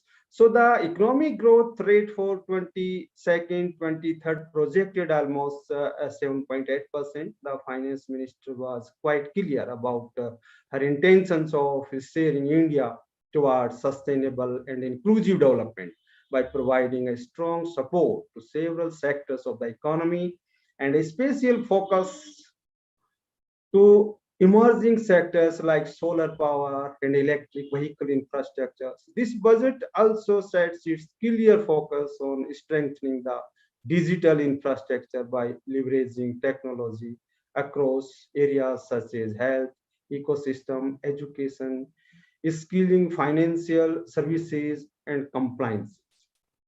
So budget 22nd-23rd looks to lay down the foundation of a long-term macroeconomic vision and is centered around ramping up infrastructure, going digital, and enabling MSMEs from PM Gati Shakti initiative to extending credit support for MSMEs.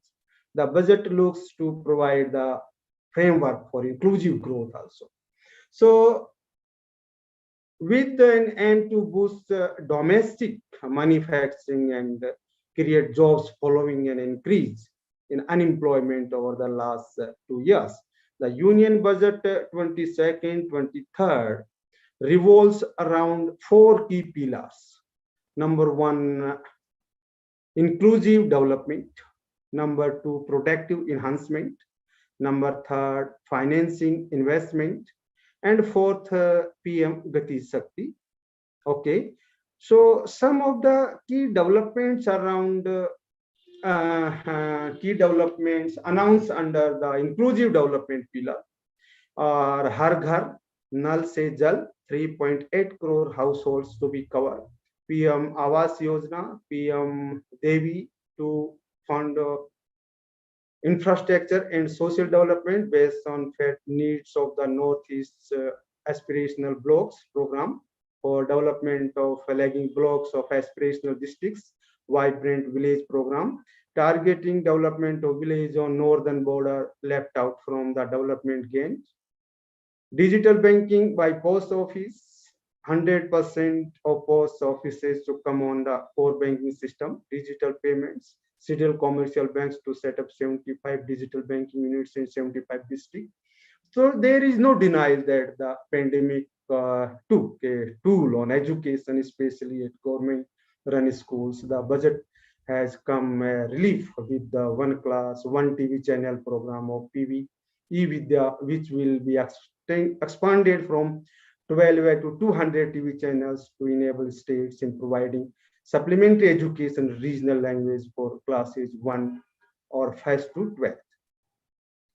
So with the pandemic accentuating mental health programs in people across ages, the government has announced a plan to set up a national tele-mental health program in India. While this will lead to a boost in mental health segment, other essential services in the healthcare sector did not receive the required impetus. Some of areas that is still see a rollout of national digital health ecosystem, national tele-mental health program for quality counseling, integrated architectures, Mission Shakti, Mission Vatsalya, Saksham Anganwadi, and Posan 2 to be launched, and last but not least, 2 lakh Anganwadi to be upgraded to Saksham Anganwadis. Okay, so on the this is the inclusive aspects. On the productivity enhancement and investment front, certain crucial steps like integration of central and state level system through IT bridge, end-to-end online e-building system, and utilizing surety bonds in government procurement, support to 5G under PLI scheme, and opening defense research and development for industry, startups, and academia were also announced. So at the same time, certain measures like issuance of cheap immediate e-passports and providing a battery sweeping policy as an alternative to setting up charging station in urban areas will make a positive impact on the way of living. So for this productivity enhancement, what government did, first of all, the extension of emergency credit line guarantee scheme, ECLGS, by rupees 50,000 up to March 2023, with a special focus on allowing hospitality sector is crucial to facilitate its faster recovery. The credit support has also been provided in the form of credit guarantee fund trust for micro and small enterprises, CGTMSE, revamped with credit of rupees 2 lakh crore for micro and small enterprises. So these initiatives will help financial institutions to mitigate risk and stimulate credit outreach to MSMEs. So the government also announced interlinking of UDEM, eSram, NCS, and ASIM portals and providing services such as credit facilitation and entrepreneurial opportunities. So this will certainly add in the MSME sectors, formalizing the growth. So clearly it was a growth focused budget. There is a dependence or a reliance on public investment to drive the economy. So over the medium term, it can crowd in the private sector capital expenditures as well, which is our view in 2022. As the economy recovers, the private sector or capital expenditure is going to come back. So at nearly 2.9% of the GDP, the most talked about aspect of the budget is clearly the 7 trillion rupees spent on capital expenditure for the next fiscal, up to 25% from the revised estimate of 6 trillion in the current year. So this include higher spending on the 7 engines of Gati Shakti, road, railways, airports, ports, mass transport, waterways, and logistic infrastructure. So the increased capital expenditure will have a multiple effect on the economy. So attracting more private sector investments and creating more income and employment, upstream in a virtuous cycle. So while the increased allocation towards capital expenditure is a welcome decision, it would be imperative for this to be spent in a timely manner. So a couple of positive, it has talked about the capex or capital expenditure growth of 35% year on year in financial year 2023 over financial year 2022. Revised estimates after accounting for the Air India equity infusion. So capex as a percentage of GDP is almost touching 3% in financial year 2023. So compared with 2.6% in the financial year 2022. So this was less than 2% in financial years 18 and to financial year 20. So which is the pre-COVID period. So clearly there is a huge focus that the government is putting on capital expenditure.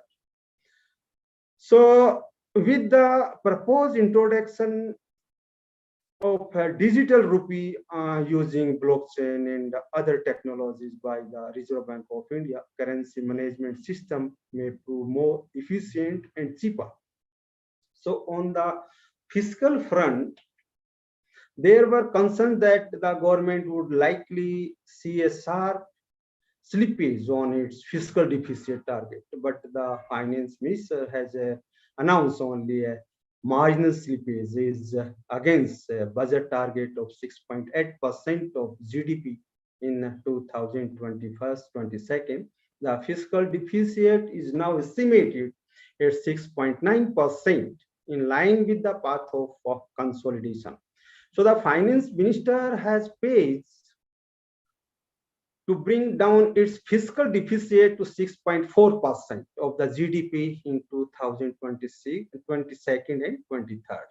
So to provide greater fiscal space to states, two key steps have been introduced, namely an enhanced outlay to scheme for financial assistance, capital investment, and allowing a fiscal deficit of 4% of GSDP, gross state domestic product, of which 0.5% will be tied to power sector reforms.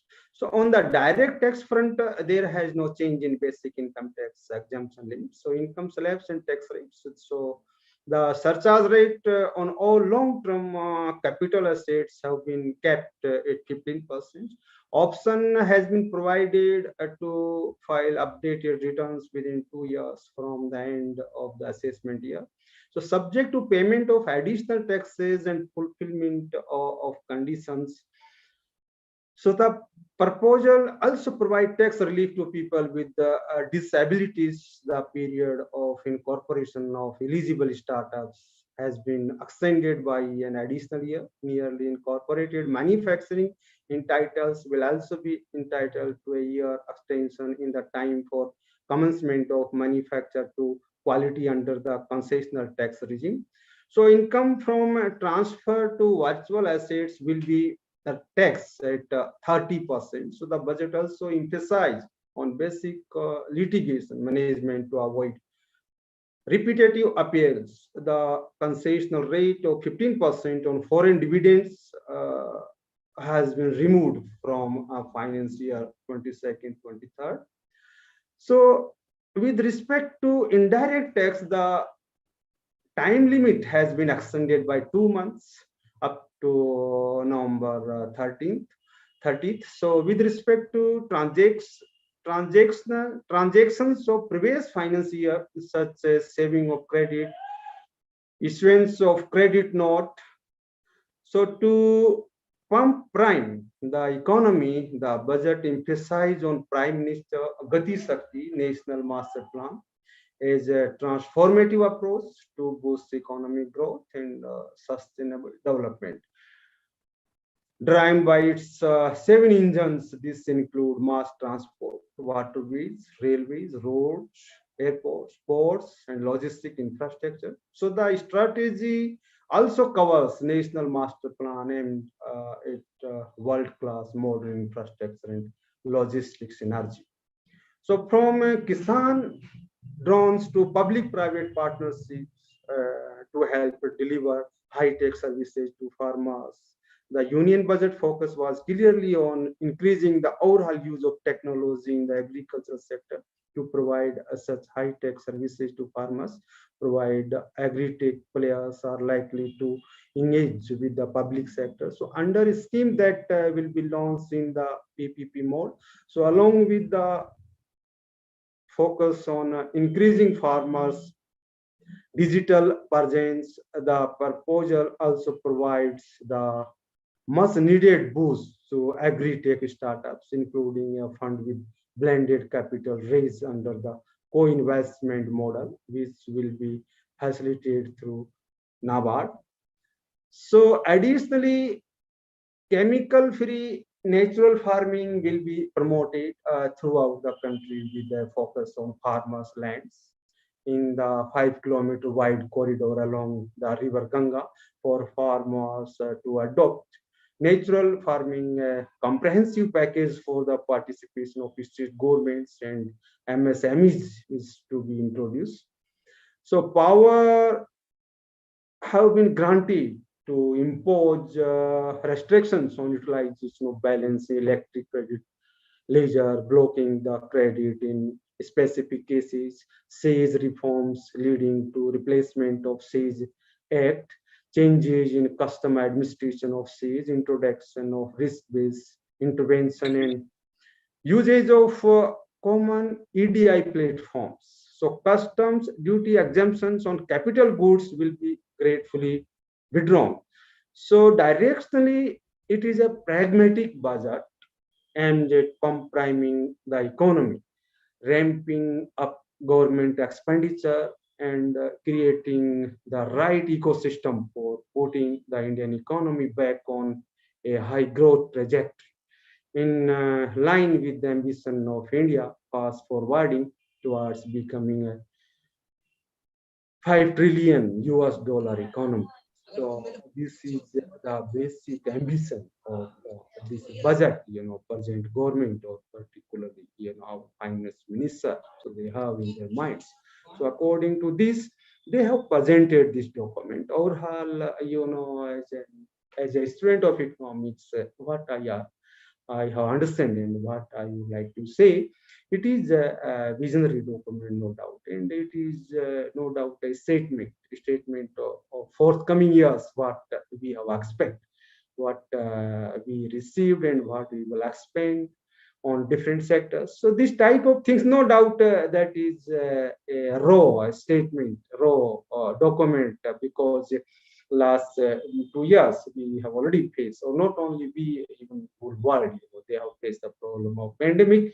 So what will happen, that different thing, but forthcoming time would more better, and according to that, I think they have designed this document, and I hope, if suppose no doubt every budget, it is not possible, or every budget document that will implement it 100%, I always dubious, no doubt, because even just yesterday, our state CM, Chief Minister, also as a finance minister, he presented state budget, and there is nothing he left, I think, to cover or associate in his budgets. And he announced a lot of good welfare schemes, but how much, and how they will implement it, and what will happen on ground, that would definitely depends in our forthcoming time.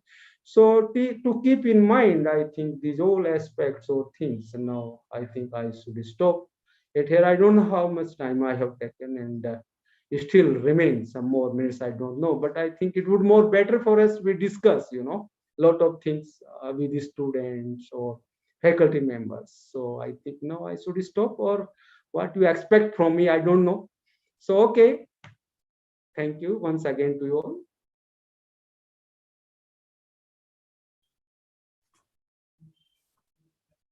Yeah, thank you, sir. Thank you so much for your explanatory speech on the macro aspects of current budget.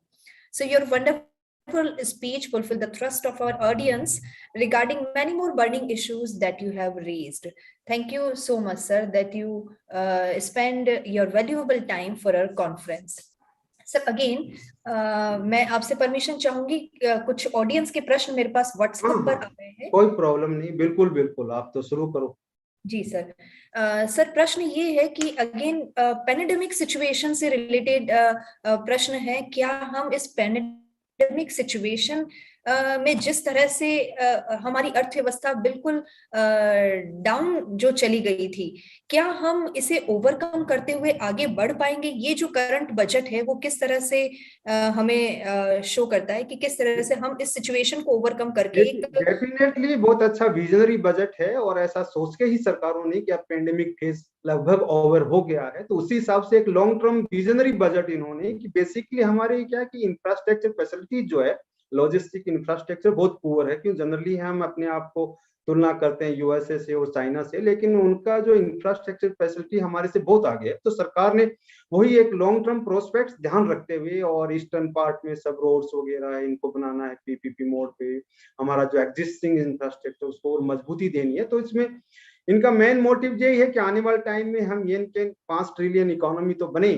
क्यों कम से कम जब हम USA और China से तुलना करते हैं, उनकी लगभग 20 ट्रिलियन की इकोनॉमी है, 20 ट्रिलियन यूएस डॉलर की, तो हमारे से पर कैपिटा इनकम चाइना का 10 गुना ज्यादा है। तो इंडिया का उस पॉइंट ऑफ व्यू से हम जब कंपेयर करते हैं डेवलपमेंट पैरामीटर में, still we are far behind, no doubt, but forthcoming time would better this type of things, we have in our mind. And no doubt government, they have also they want to improve the living being of the people through this type of long term strategy or plans. इसके अलावा नहीं तो कोई चारा बचता नहीं है कि हम बहुत जल्दी लोगों का उद्धार कर सकते हैं। तो इसलिए थोड़ा लोगों को ऐसा लग रहा था कि भाई 5 राज्यों में चुनाव हो रहे हैं, बड़ा लोक लुभावना बजट आ सकता है, और फिर बाद में जब बजट आया तो लोगों को लगा कि देखो ये तो निम्न और मध्यम वर्ग के लिए कोई राहत नहीं है, कोई लोक लुभावना बजट भी नहीं। तो सरकार का क्लियर विजन यही था कि हमें अपने आने वाले टाइम में, क्योंकि अपने देश में दुर्भाग्य ये है कि कोई स्टेबल पॉलिसी प्लेटफॉर्म अभी तक तैयार नहीं कर पाए हम, और जो ही सरकारें बदलती, पॉलिसी बदल जाती, तो सरकारों को ये सोचना पड़ेगा इंडेड कि कम से कम 150 साल का कोई प्लान डॉक्यूमेंट तो बनाओ। चाइना वगैरह उन्हें 200 साल का, यूएसए ने 400 500 साल के प्लान बना रखे हैं, आप कहाँ बैठे हैं? फिर तुलना किससे करते हैं आप? तो इस तरह की बातें सोचने के हिसाब से इन्होंने किया है। जरूर से सर, डेफिनेटली हमारी सरकार लगी हुई है कि हम किस तरह से इस मंदी से बाहर आ सके और देश को विकास की गति पर आगे बढ़ा सके। सर एक और प्रश्न मैं यहाँ पर, सचिन कटियार हैं लेक्चरर जो हमारे साथ जुड़े हुए हैं, उन्होंने वो बात करना चाहते हैं, पुरानी करेंसी जो सरकार ने बंद कर दी थी उससे गरीबों को बहुत नुकसान हुआ है, तो गरीबों के नुकसान को देखते हुए भारत सरकार को ऐसा कोई उपाय करना चाहिए या ऐसा कोई बजट लाना चाहिए जिससे गरीबों को फायदा हो। सर क्या ये बजट गरीबों के संबंध में फायदा देने वाला नहीं था? नहीं, देखो गरीब हम किसको मानते हैं दरअसल, एक तो सबसे बड़ी बात ये है, दूसरा ये है कि जो लो क्लास जो प्रॉब्लम थी अपने कंट्री में, देखो वैसे ओवरऑल अपने कंट्री का जब हम चर्चा करते हैं तो अपने पास क्या still we have 98% unorganised sector. दुर्भाग्य ये अपने देश का 98% हमारा अनऑर्गेनाइज्ड सेक्टर है, तो उसमें किसी की कोई सिक्योरिटी है ही नहीं दरअसल। अभी जब अपना लॉकडाउन लगा था तो अपने को सबको पता कैसे रोड लोगों से भर गए थे और 2 टाइम का खाना उनके पास नहीं हो रहा था। तो ये सब चीज क्या है कि हमारे बोलने के लिए और बातें करने के लिए सरकार के सामने जब इस तरह की बात आती है तो वो अपने लेवल पे कई सारे कैश ट्रांसफर स्कीम्स वगैरह चलाए हैं उन्होंने, और कोशिश करते हैं। अभी पीडब्ल्यूडी कौन सा स्कीम है वो जो डिस्ट्रीब्यूशन स्कीम है, उसके थ्रू कुछ इस तरह के और बहुत सारे प्रोग्राम चला के कोशिश तो करते हैं। कितना किसको मदद मिलती है, लार्ज स्केल पे कितना वेलफेयर हो पाता है, वो देखो एक मैक्रो लेवल पे अलग चीज है। अदरवाइज गवर्नमेंट स्कीम तो बहुत चलाती है, ऐसा नहीं कि वेलफेयर के लिए है नहीं, लेकिन हाँ इनकी कॉस्ट क्या है। एक दूसरा एस्पेक्ट सरकार का जो रेवेन्यू है और जो फिजिकल डिफिसिट की जो FRBM एक्ट वगैरह की हम बात करते हैं, वहां के कई बार हमको जब आउटसाइड जो एड लेनी पड़ती है तो उसमें बहुत सारी प्रॉब्लम आती है। तो मैक्रो लेवल पे और इंटरनेशनल लेवल पे जब हम देखते हैं तो एक अलग पहलू है। हमारे पर्सनल लेवल पे कि हमारे देश में गरीबों का ऐसा हाल है वो एक दूसरी बात है, लेकिन और हाँ सरकार का ऑब्जेक्ट तो लोगों का वेलफेयर करना है, ऐसा बात नहीं है। अब ये है कि किसको कितनी मदद मिली, वो उसका लोकल रिलेशन, लोकल लोगों से जानकारियां, बहुत सारे एस्पेक्ट हैं अपने यहाँ। तो सेंटिमेंट्स इतने हैं पड़ोसी, और फिर जात का, फिर धर्म का, फिर राज्य का, कई सारी बातें लोगों को इन्फ्लुएंस करती हैं। अपन सब एक एक चीज को अच्छी तरह से जानते हैं, तो इसलिए मैक्रो लेवल पे सरकार ने स्कीम चला रखी है और उनका फायदा भी लोगों को मिलता है, ऐसा नहीं है, बहुत सारे लोगों को मिलता है। जी सर, सर मतलब ये कहें कि एक जनरलाइज्ड वे में सरकार ने इस बार बजट को बैलेंस करने की कोशिश की है। बजट को Thank you, केवल sir. डेवलपमेंट को डिवोट किया है कि हम ऑलरेडी बहुत सारे स्कीम्स लॉन्च कर चुके हैं, तो budget dedicated for long term prospects of development, because still we are far behind in logistic facilities और services, basically particularly good quality of roads, ports, airports. These all things, they are necessary for globalization era, or during this type of changes in the world. So these things are necessary, part and parcel of good quality of development or growth, high growth rate. Yes sir, sir thank you so much sir. वैसे प्रश्न मेरे पास और भी हैं, लेकिन sir समय की सीमा को देखते हुए मैं इस सेशन को फिलहाल यहीं विराम देना चाहूंगी। और बहुत बहुत धन्यवाद सर। जैसा फीडबैक मुझे ऑडियंस से मिल रहा है, very nice session, very explanatory session sir. ये वंडरफुल सेशन के लिए आपको बहुत बहुत बधाई सर, और बहुत धन्यवाद आपका कि सर आप अपना समय निकालकर हमारे साथ जुड़े हैं। सर बहुत आप लोगों का भी धन्यवाद। धन्यवाद, आपने मुझे इनवाइट किया और मैं आप लोगों के साथ ये जंग शेयर कर पाया। Thank you. Thank you, sir, for expressing your views, sir. Thank you, sir. Now this is the time for the third technical session. Yes, audience. Now we have the key speaker, Dr. Mahesh Srivastava, Associate Professor, Department of Economics, Govt Digvijay PG Autonomous College, Rajnandgaon, Chhattisgarh. You have a specialization in industrial labor economics and has done extensive study in tribal development. You have more than 25 years of research experience, also teaching experience. In addition, you have 6 books published, 4 research projects completed, and also got published a number of research papers in different reputed national and international journals. You are the member of many renowned academic councils and board of studies panels. So please warm welcome our key speaker of third session with the topic Union Budget 2022-23, a SWOT analysis. Now welcome our speaker, Dr. Mahesh Srivastava. Welcome, sir. Over to you. Thank you. So you can share your screen if. Yeah. So,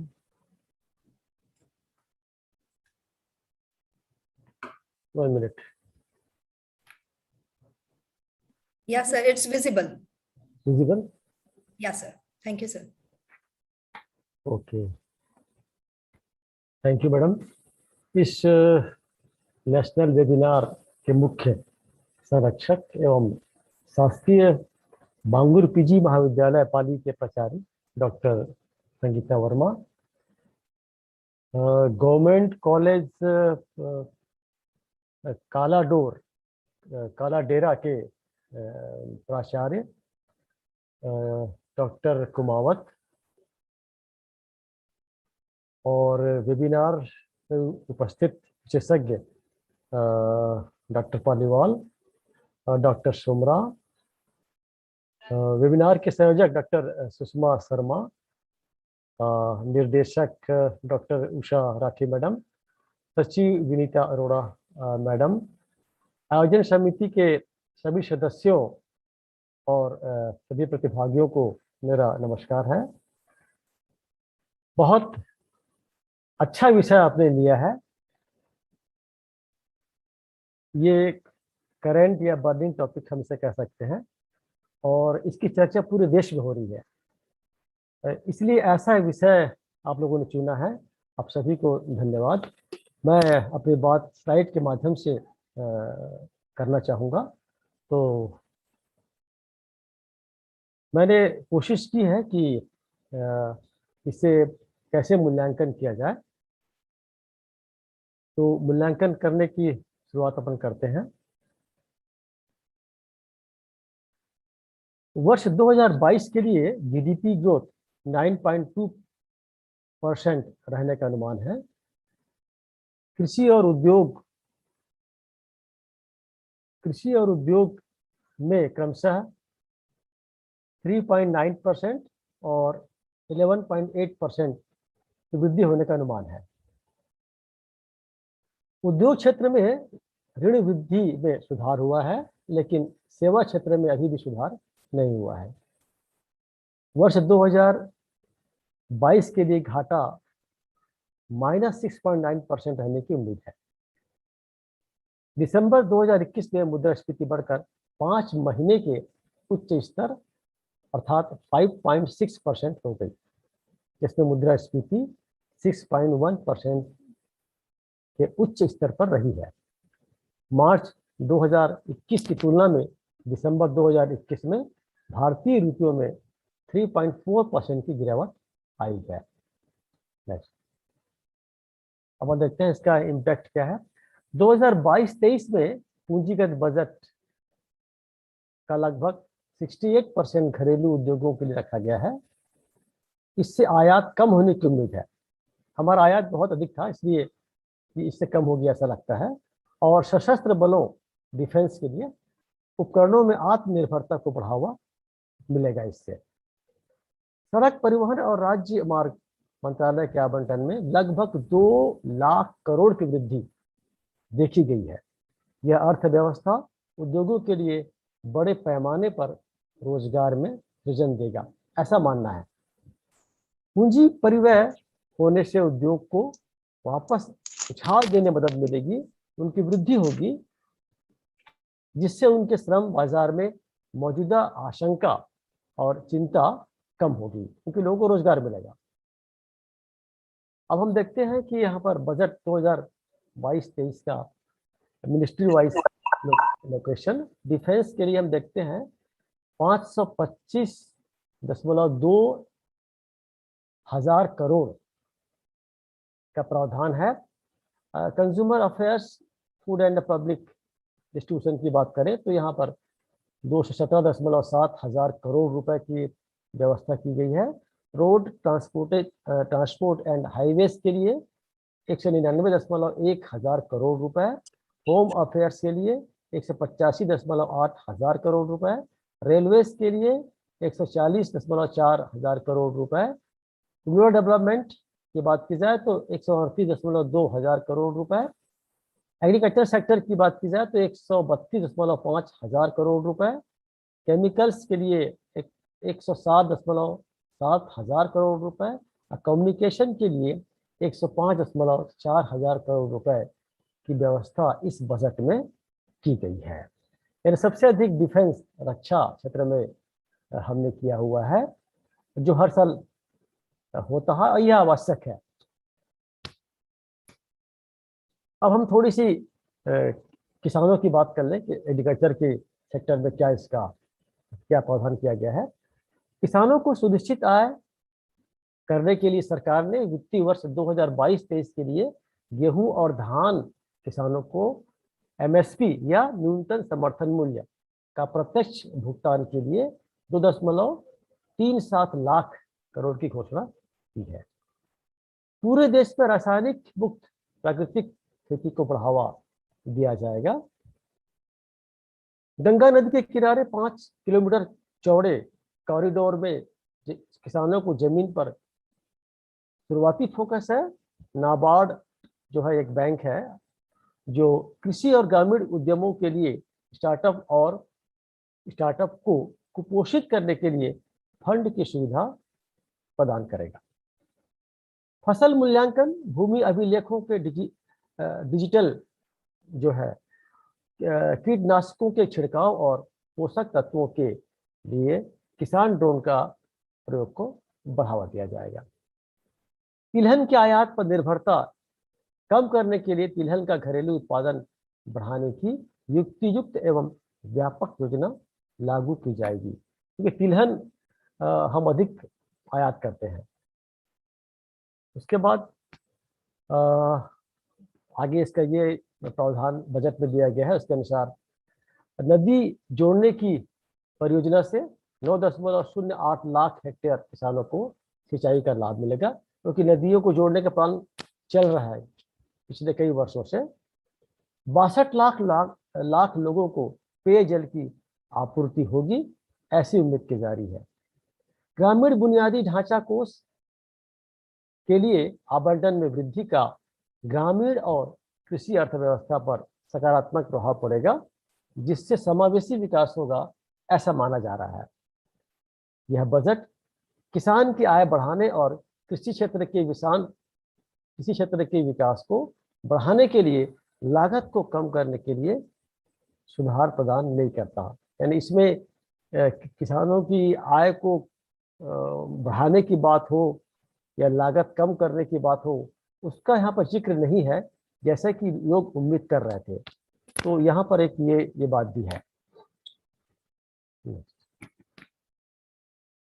वर्ष 2022-23 में निजी निवेश और मांग को बढ़ाने के लिए सार्वजनिक निवेश जारी रहेगा, क्योंकि इससे मांग प्रभावपूर्ण मांग में वृद्धि होगी।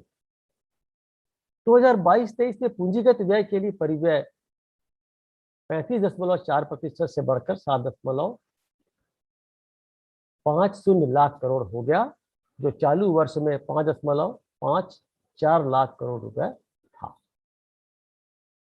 केंद्र सरकार का प्रभावी पूंजीगत व्यय 2022-23 में 10.68 लाख करोड़ होने का अनुमान है।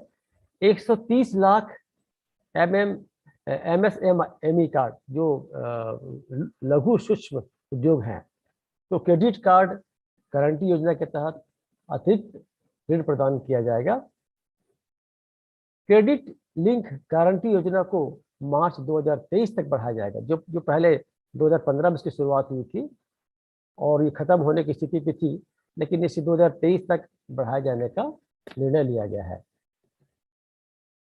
गारंटी कवर जो है इसमें था, वो 50,000 करोड़ से बढ़कर 5 लाख करोड़ तक किया जाएगा।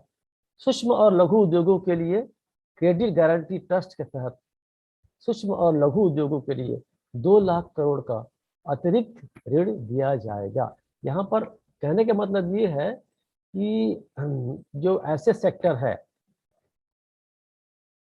जो कि पंजीकृत नहीं है, अपंजीकृत है, इनफॉर्मल सेक्टर जिसे कहते हैं, तो इनफॉर्मल सेक्टर पर जोर दिया गया है। इनकी संख्या सबसे अधिक भारत में है, लगभग 90% से ज्यादा ही होगा बल्कि मेरे ख्याल से। तो इनके लिए इन पर अधिक फोकस इस बजट में करने की कोशिश की गई है। 1+1 टीवी चैनल कार्यक्रम को 200 टीवी चैनल तक विस्तारित किया जाएगा। यह भी इसमें प्रावधान किया गया है कि इसके चैनल से बढ़ाया जाए। वर्चुअल लैब और स्क्रीनिंग ई लैब स्थापित किए जाएंगे। डिजिटल शिक्षकों के माध्यम से उच्च गुणवत्ता वाली ई सामग्री विकसित की जाएगी, यानी इंटरनेट डिजिटल को बढ़ावा दिया जाएगा, ऐसा इस बजट में प्रावधान है। व्यक्तिगत सीखने के अनुभव के साथ विश्व स्तरीय गुणवत्ता वाली सार्वभौमिक शिक्षा के लिए डिजिटल विश्वविद्यालय की स्थापना की जाएगी। डिजिटल विश्वविद्यालय देखिए पहली बार स्थापना किए जाने की बात की जा रही है, क्योंकि लॉकडाउन में हम बहुत कुछ सीखे हैं। लॉकडाउन में से हमें बहुत अधिक परेशानी हुई, ये बात सही है, लेकिन इसने बहुत कुछ हमें सिखा भी दिया। डिजिटल एजुकेशन हुआ या डिजिटल लेन देन की बात करें हम, इससे हम काफ़ी चीज़ सीखे भी हैं। 2 लाख आंगनबाड़ियों को सक्षम आंगनबाड़ियों में अपग्रेड किया जाएगा, उसे थोड़ा सा और अधिक अच्छा किया जाएगा, अपग्रेड किया जाएगा। राष्ट्रीय डिजिटल स्वास्थ्य पारिस्थितिकी तंत्र के लिए एक खुला मंच शुरू किया जाएगा। आंगनबाड़ियों को अगर अपग्रेड किया जाएगा तो निश्चित रूप से यह एक अच्छा संकेत होगा इस क्षेत्र में। अब हम देखें जरा इसका इम्पैक्ट क्या होता है इंडस्ट्री क्षेत्र में। इलेक्ट्रिक वाहनों के लिए घोषित नीतिगत उपाय उनके अपनाने को और बढ़ावा देने के लिए निर्धारित किए गए हैं। इलेक्ट्रिक वाहनों पर जोर दिया जाए ताकि पॉल्यूशन कम हो हमारे देश में, इस पर गवर्नमेंट अधिक ध्यान दे रही है। और उसके अलावा कुल पूंजीगत व्यय में वृद्धि, नई विनिर्माण संस्थाओं के लिए रियायती कॉर्पोरेट कर दर से विस्तार का सकारात्मक प्रभाव पड़ने की संभावना है। पूंजीगत व्यय और नई पूंजीगत संस्थाओं के निर्माण से ऐसी संभावना व्यक्त की गई है कि इससे इसका सकारात्मक पॉजिटिव इफेक्ट, सकारात्मक प्रभाव पड़ेगा। डिजिटल बैंकिंग और डिजिटल भुगतान व्यवसाय सरकार के समर्थन से लाभान्वित होंगे। कुल पूंजीगत व्यय में वृद्धि और नई विनिर्माण संस्थाओं के लिए रियायती कॉर्पोरेट कर की दर से विस्तार उपभोक्ता उत्पाद उद्योग पर सकारात्मक प्रभाव पैदा होने की भी संभावनाएं हैं। अपन इससे पहले ही बता दिया है कि डिजिटल बैंकिंग शुरुआत पर सरकार जोर दे रही है। आर्थिक विकास और सतत विकास के लिए एक क्रांतिकारी दृष्टिकोण पीएम गति शक्ति को लॉन्च किया गया है। यह सभी के लिए नौकरी और उद्यमशीलता के अवसरों को बढ़ावा देने की उम्मीद है। यहाँ पर देखिए पीएम गति शक्ति योजना जो है, इसके माध्यम से देश के युवा नागरिकों को रोजगार के अवसर प्रदान किए जाएंगे तथा उत्पादन एवं रोजगार के क्षेत्र में भी वृद्धि होगी। अब ये इसके तहत प्रधानमंत्री कौशल विकास योजना, प्रधानमंत्री मुद्रा योजना आदि पहले से संचालित है। ये उसी का ये जो जितने भी योजनाएं हैं ये पीएम गति शक्ति की ही योजनाएं हैं, ये जो अभी भी संचालित है। इसके अलावा एक मजबूत डिजिटल तंत्र के निर्माण के लिए 5G स्पेक्ट्रम, इसकी भी शुरुआत की जाएगी। ये 5G स्पेक्ट्रम जो है ये प्रसारण में अधिक गति से काम करेगा और कम समय में, और इसके अलावा दूरस्थ अंचलों में नेटवर्क की कनेक्टिविटी होगी और इसकी शुरुआत होगी। तो इस पर भी सरकार जोर दे रही है। इस बजट में प्रावधान किया गया इसके लिए। Thank you. ये कुछ बातें मैंने ऐसी की हैं कि जो इसके पहले के हमारे सम्मानित वक्ताओं ने लगभग पूरा कर दिया था, कवर किया था इस बजट को, इसलिए मैंने इसे बहुत शॉर्ट में प्रस्तुत किया आपके सामने। मैं थोड़ा सा जाना चाहूँगा सरकार के समक्ष जो है चुनौतियाँ सरकार के समक्ष हैं, मैं उस पर जाना चाहूँगा।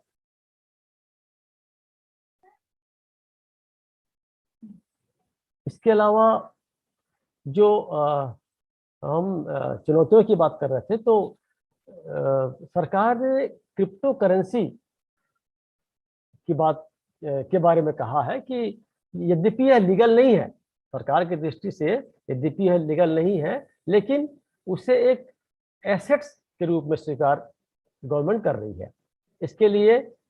इसीलिए इसके ट्रांजैक्शन में 30% टैक्सेशन लगाया गया है। इसका आशय यह है कि यह आने वाले समय में यह एक एसेट होगा देश के लिए।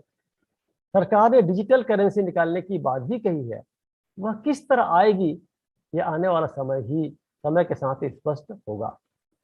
यह बहुत ही अच्छा एक कॉन्सेप्ट है। रिजर्व बैंक ऑफ इंडिया ने इसे लीगल मानने को लगभग तैयार है तथा उम्मीद है कि इसी वर्ष वह डिजिटल करेंसी को भी मान्यता दे देगी। आने वाले समय में ट्रांजिशन होगा, डिजिटल वॉलेट जो है हम यूज करेंगे। जो अभी तक यह ट्रांजिशन बैंकों के माध्यम से होता था, अब इस व्यवस्था में डायरेक्ट 1-to-1 होगा, एक यह भी है। इसके अलावा बजट में सरकार पर्वतमाला परियोजना का जिक्र भी किया गया है। यह योजना हिमाचल प्रदेश, उत्तराखंड, जम्मू कश्मीर और उत्तर पूर्वी क्षेत्रों के लिए शुरू की जाएगी, ताकि घूर अंचल पहाड़ियों में परिवहन और कनेक्टिविटी की एक आधुनिक प्रणाली की सुविधा उन्हें मिल सके। इसे लागू करने की बात सरकार कर रही है, लेकिन इससे यह भी संभव है कि वहां से पलायन रुकेगा, लोगों को स्थानीय स्तर पर रोजगार मिलेगा। लेकिन इसके लिए सबसे बड़ी सरकार के लिए चुनौती ये है कि लोगों को कैसे डिजिटल साक्षर बनाया जाए। लोग तभी उसका लाभ उठा पाएंगे। यह एक चुनौती है, क्योंकि सभी अधिकांश लोग डिजिटल साक्षर नहीं है। तो यदि हम ये लागू करेंगे तो वो इसका लाभ कैसे उठाएंगे, प्रश्न ये भी उठता है। सरकार ने अपने बजट में 6.9% का राजकोषीय घाटा दर्शाया है। अभी पूर्व वक्ता सम्मानित वक्ता जी ने कहा है। तो इससे कहीं ना कहीं महंगाई तो बढ़ेगी, महंगाई बढ़ेगी, लोगों की वास्तविक आय कम होगी। महंगाई बढ़ने से आम जनता की परेशानी बढ़ जाएगी, सीधी सी बात है। टैक्स कलेक्शन भी में कमी आएगी, मान के चलिए। दूसरी ओर महंगाई बढ़ने से उद्योगपतियों को मजदूरों को अधिक मजदूरी देना होगा, और जिससे उनका लाभ कम होगा। लाभ कम होने से जीएसटी कलेक्शन में भी सरकार को काफी मशक्कत करनी पड़ सकती है। कुल मिलाकर यह आर्थिक चक्र हमारे लिए परेशानी बढ़ाने वाला दुष्चक्र तो नहीं होगा। ऐसे बहुत सारे चुनौतियां सरकार के सामने हैं, बहुत सारे प्रश्न हैं। बजट में डिजिटल विश्वविद्यालय स्थापित करने के साथ साथ गांव तक ऑप्टिकल फाइबर बिछाने की बात भी कही गई है, जो इंटरनेट के माध्यम से संभव होगा। लेकिन लोगों के पास क्या पर्याप्त मात्रा में स्मार्ट मोबाइल है? क्या वो इंटरनेट यूज करने का ज्ञान रखते हैं, जानते हैं? यदि अगर ऐसा नहीं है, ऐसा लगता है, अगर ऐसा नहीं है तो ये सारे प्रयास कितने सार्थक होंगे, इस पर भी प्रश्न चिन्ह लग सकता है। इसके लिए हमें लोगों को मोबाइल सुविधा के साथ इंटरनेट की मुख्य धारा से जोड़ना होगा। इसी प्रकार 5G स्पेक्ट्रम बिछाने की बात कही जा रही है, पर इन सब का यूज करने हेतु लोगों को डिजिटली साक्षर करना आवश्यक होगा। इसके अलावा सरकार के पास रोजगार बढ़ाने की एक बड़ी चुनौती है। पीएम सरकार ने बहुत सारी योजनाएं लॉन्च की हैं अपने इस बजट में। पीएम गतिशील योजना, अमृतकाल योजना, जिसमें अगले 25 वर्ष के लिए योजनाएं हैं। आत्मनिर्भर भारत, इसी के माध्यम से एक कॉन्सेप्ट गवर्नमेंट ने पेश की है। समावेशी विकास की बात सरकार ने की है। ये सभी अवधारणाएं अपने आप में सही हैं, लेकिन इसका क्रियान्वयन एक चुनौती है, क्योंकि कोरोना काल के दौरान जो नुकसान हुआ है, जो हमारी आर्थिक गति पे ब्रेक लग गई है, उससे कैसे हम रिकवर करें, एक बहुत बड़ी चुनौती है, हम कह सकते हैं। तो इस तरह से मैंने अपनी बातें रखी है, और जो सरकार की चुनौतियां हैं, क्रियान्वयन में कठिनाइयां हैं, ये मुद्दा मुझे लगता है कि अधिक महत्वपूर्ण है, और मैंने इसे रखने का प्रयास किया है। आप सभी ने मेरी बातों को सुना, आपने अवसर दिया, आप सभी को धन्यवाद।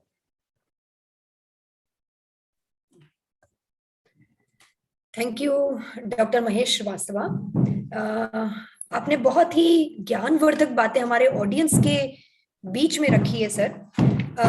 एक्चुअली कई सारी चीजें जो ऑडियंस के दिमाग में एक प्रश्न के तौर पर उभर रही है, आपने उनके आंसर देने की भी कोशिश की है। सर मैं जानना चाहूंगी, एक ऑडियंस ने हमारे बीच में प्रश्न रखा है कि जिस तरह से डिजिटल एजुकेशन की बात आप कर रहे थे, डिजिटल लिटरेसी की बात आपने की थी, इस संबंध में हमारे एक ऑडियंस ने प्रश्न रखा है कि इस संबंध में सरकार ने क्या कोई ठोस कदम उठाए हैं इस करंट बजट में? क्योंकि ऑफ कोर्स जब तक ये चीजें फिजिबल नहीं हो पाएगी, तब तक हम इसको धरातल पर लागू करना थोड़ा मुश्किल होगा। तो क्या इस बजट में डिजिटल लिटरेसी बढ़ाने के लिए या फाइनेंशियल लिटरेसी बढ़ाने के लिए क्या कोई ठोस कदम उठाए गए हैं सर? मैडम, जो पर्वतमाला योजना है, जी सर, जिक्र मैंने किया हुआ है, उस योजना में यह बात रेखांकित है कि उन्हें कैसे डिजिटल साक्षर बनाया जाए। तो दूरस्थ अंचल में जो है पहाड़ी क्षेत्रों में है ना। तो इस पर विशेष फोकस दिया गया है और यह योजना बनाई गई है। तो जिस तरह से PMKY जो है लागू की गई है, मुद्रा योजना लागू की गई है, उस तरह से पर्वतमाला योजना भी सरकार ने अभी लॉन्च किया है, लेकिन इसके रिजल्ट अभी आने हैं अभी। तो ये समय के साथ जो है समझ में आ जाते हैं। सर, जैसा कि मैं चैट बॉक्स में देख भी रही हूँ, काफी उम्दा व्याख्यान लिखा है हमारे ऑडियंस ने। कृपया अपना माइक ऑफ रखें जी। ऑडियंस की तरफ से काफी अच्छे व्यूज, काफी अच्छे कमेंट्स यहाँ पर मैं देख रही हूँ। सर, एक और प्रश्न हमारे बीच में आया है, उसके संबंध में मैं जानकारी लेना चाहूंगी। सर, पूछा है हमारे एक ऑडियंस ने कि क्रिप्टो एसेट्स पर टैक्स लगाने से क्या धीरे धीरे सरकार इसको लीगल बनाने की तैयारी कर रही है? सर, आप क्या सोचते हैं इस मैटर में कि क्रिप्टो एसेट्स जो क्रिप्टो करेंसीज है, सरकार इस पर टैक्स लगा रही है, 30% टैक्स का प्रावधान है जो करंट बजट में बताया गया है, तो क्या इसको धीरे धीरे लीगलाइज्ड किया जा रहा है? सर देखिए, अभी तो सरकार ने इसे लीगल नहीं माना है, पहली बात तो ये है। लेकिन बजट में ऐसा कहा गया है कि इसके ट्रांजेक्शन में 30% जो टैक्स लगाया जाएगा। तो इससे एक मैसेज ये मिलता है कि सरकार भी स्वीकार करती कि ये एक अच्छा कंसेप्ट है बल्कि, और रिजर्व बैंक इंडिया ने भी इस पर रुचि दिखाई है। और ये कहा गया है कि आने वाले दिनों में, आने वाले समय में रिजर्व बैंक ऑफ इंडिया स्वयं ये जो डिजिटल करेंसी को मान्यता देगी। तो इससे अर्थ ये होता है कि कहीं न कहीं सरकार इसे बाद में स्वीकार करेगी, जरूर से सर। ये बिल्कुल हम ये मान सकते हैं कि सरकार कहीं ना कहीं आने वाले सालों में इस डिजिटल करेंसी को स्वीकार कर सकती है। तो आशा है हमारे ऑडियंस के जवाब यहाँ पर मिल गए होंगे। कई सारे प्रश्न अभी मेरे साथ में मैं चैट बॉक्स में जो देख रही हूँ सर, कि जिस तरह से औद्योगिक बजट जो पेश किया गया है, लेकिन फिर भी हम चीन से पीछे ही रह जाते हैं। कई सारे व्यूज यहाँ पर हमारी ऑडियंस साथ साथ में रख रही है। ऑफ कोर्स हम सहमत हैं, लेकिन कई सारे परिप्रेक्ष्य में हमारे एमिनेंट स्पीकर्स ने आज बात की है, इस पर परिचर्चा की है। और मैं धन्यवाद इसीलिए भी श्रीवास्तव सर आपका देना चाहूंगी कि आप हमारे साथ पिछले कई कॉन्फ्रेंसेस में जुड़े हुए हैं और आपका सहयोग हमें निरंतर मिलता रहता है। इसके लिए बहुत बहुत धन्यवाद सर कि आज आपने अपना अमूल्य समय भी हमें दिया है। बहुत धन्यवाद sir. I want to please sir stop sharing so that we can start the validatory session for this e-conference. Thank you, sir.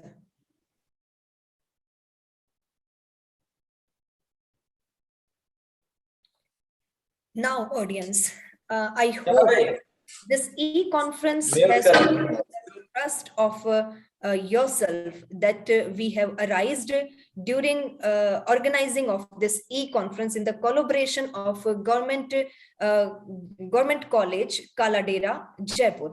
आशा है इसी विचारों के साथ इसी परिचर्चा यहाँ समाप्त तो नहीं हुई है। ये एक बड़ा ही विस्तृत विषय है जिस पर लगातार चर्चाएं की जाए उतना कम है, लेकिन कई सारे मुद्दों को, कई सारी बातों को हमने आज उठाया है। हमारे जो प्रबुद्ध स्पीकर्स हैं, वक्ता गण हैं, उन्होंने इन बातों को आज के सेशंस में उठाया। और इससे सबसे इम्पोर्टेंट बात यह है कि हमारे ऑडियंस, हमारा जो उद्देश्य है इस कॉन्फ्रेंस को आयोजित करने का, ये पूर्ण हुआ है।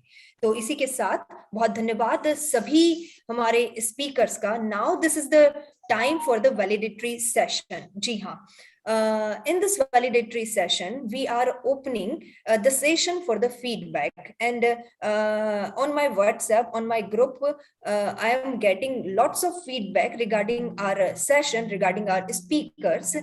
So first of all, for the feedback I am inviting doctor Neelu Srivastava. Neelu Srivastava, हमने आपको जूम मीटिंग पर जोड़ा है। आप प्रोफेसर इन इंग्लिश, आप छत्तीसगढ़ से ही हैं। मैम, आप हमारे आज की इस कॉन्फ्रेंस के बारे में अपना फीडबैक दीजिए मैम, सब संक्षेप में, in very brief. Okay, thank you so much, ma'am, for inviting me to present the feedback.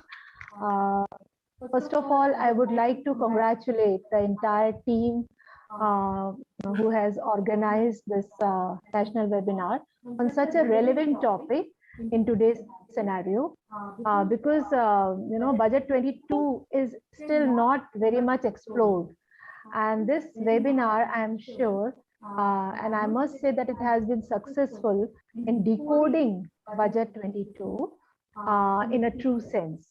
And all the speakers were very magnificent, they were outstanding, and they have made their presentation in a brilliant manner. The first speaker, Professor Paliwal, he started his lecture with the very basic question, what is budget and why and what is budget?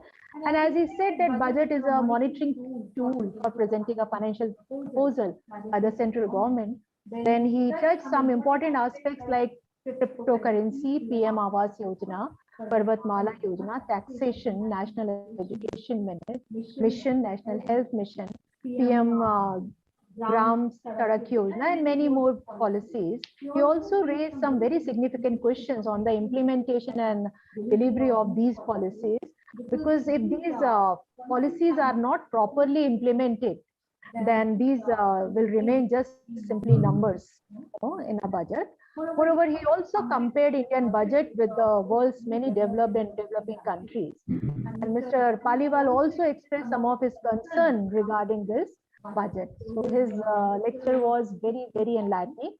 Our second speaker, Professor Somra, he also delivered a very thoughtful address regarding budget. He threw light on the budget and said that it is a foundation for a long-term development of India. He touched some of the key issues like mental health program, quality counseling, Shakti mission, and Anganwadi upgradation program. He called it a pragmatic budget, having focus on multiple aspects of development. Our third speaker, Dr. Mahesh Srivastava, he presented a very well-defined SWOT analysis of this budget 22. He touched some very current issues of economic status, budgetary allocation in budget, ministry-wise allocation of funds, provision for agriculture and allied sectors, provision for education and health, industries, and also the challenges of this budget. All the three speakers also answered the queries of the participants in a very satisfactory manner.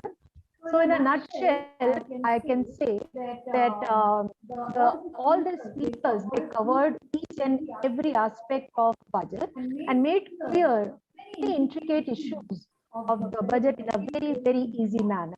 And I hope that all the participants who have attended this webinar will be able to understand this budget in a better manner now. So at last, I once again congratulate all the office bearers of this national webinars.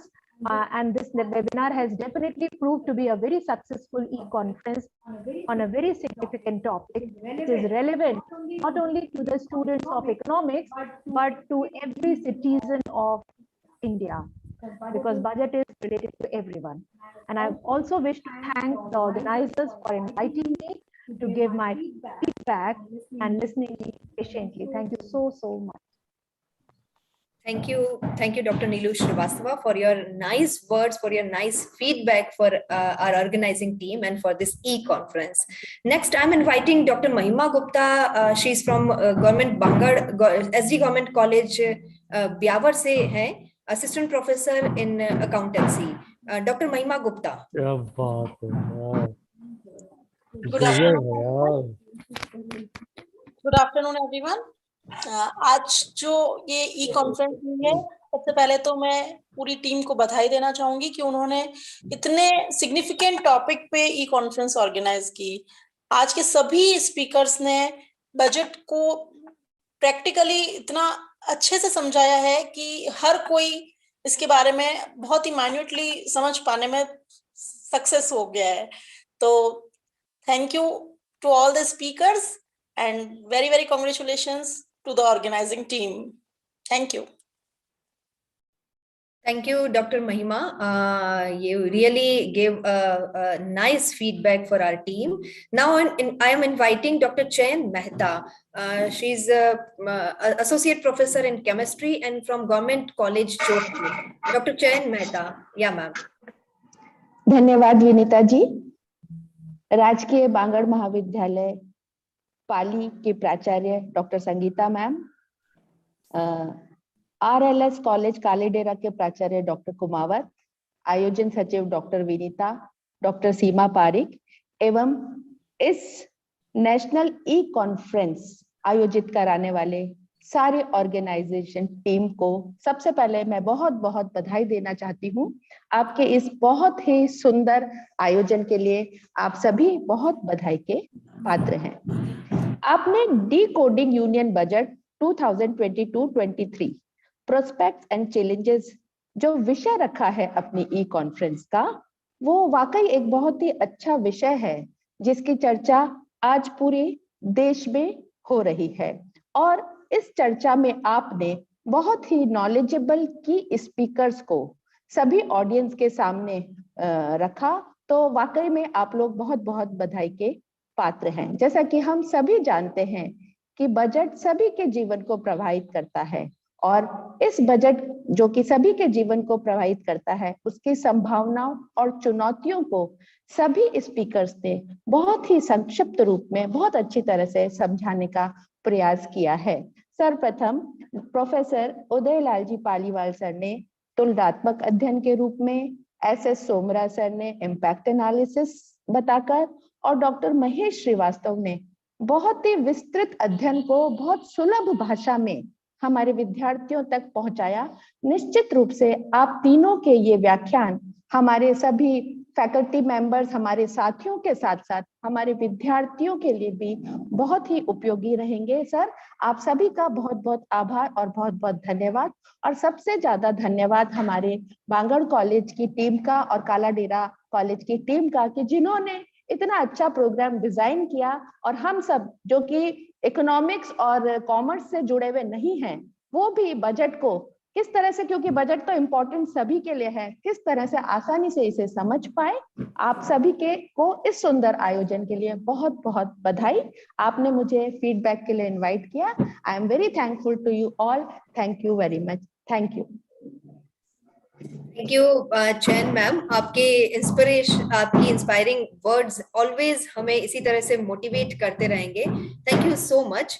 मेरे पास कई लोगों के feedback आ रहे हैं, कई लोग जुड़ना भी चाहते हैं, लेकिन समय के अभाव को देखते हुए मैं केवल एक विद्यार्थी जो इस कार्यक्रम से जुड़ी हुई है, भुवनेश्वरी पारिक, वो चाहती है, तो विद्यार्थियों के रिप्रेजेंटेशन के तौर पर मैं भुवनेश्वरी पारिक को आमंत्रित करना चाहती हूँ कि वो अपना फीडबैक प्रदान करें।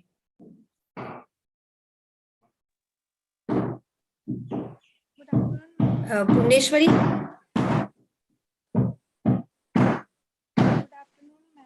भुवनेश्वरी आपकी आवाज नहीं आ रही है, थोड़ा वॉल्यूम बढ़ाइए। थोड़ा और बेटा, अपना माइक के सामने रखिए, अपने माइक पास में रखिए।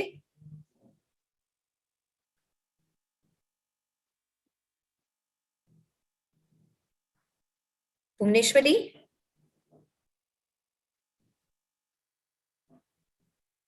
आगे बढ़ा दो। शायद भुवनेश्वरी हमसे जुड़ना चाहती है, मैं देख रही हूँ, लेकिन हम शायद उनसे संपर्क नहीं कर पा रहे हैं, उनकी आवाज हम तक नहीं पहुंच रही है। लेकिन फिर भी विद्यार्थियों की तरफ से भी इसका काफी अच्छा रुझान मुझे यहाँ व्हाट्सएप पर बराबर मिल रहा है, तो बहुत धन्यवाद कि विद्यार्थियों के लिए भी यह कॉन्फ्रेंस बहुत ही उपयोगी और लाभदायक सिद्ध होगी।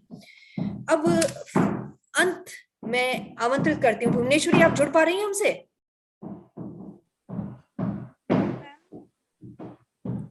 आपकी आवाज नहीं आ रही है भुवनेश्वरी। चलिए, बहुत धन्यवाद भुवनेश्वरी। अब मैं आमंत्रित करना चाहूंगी वोट ऑफ थैंक्स के लिए, धन्यवाद ज्ञापन के लिए हमारे conference convener doctor Sushma Sharma ma'am को। Doctor Sushma Sharma, over to you.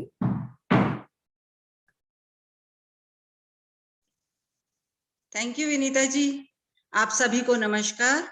राजकीय बांगड़ स्नातकोत्तर महाविद्यालय पाली एवं सेठ RL सहरिया स्नातकोत्तर महाविद्यालय कालाडेरा के संयुक्त प्रयास इस राष्ट्रीय ई संगोष्ठी में जुड़ने के लिए मैं अपनी पूरी टीम की तरफ से सर्वप्रथम आयुक्तालय कॉलेज शिक्षा जयपुर से जुड़ी हमारी विशिष्ट अतिथि डॉक्टर ललिता यादव, सह नोडल अधिकारी ISTC का आभार व्यक्त करती हूं कि आपने अपने व्यस्त कार्यक्रम से समय निकालकर इस संगोष्ठी के आयोजन के लिए हमें प्रोत्साहित किया।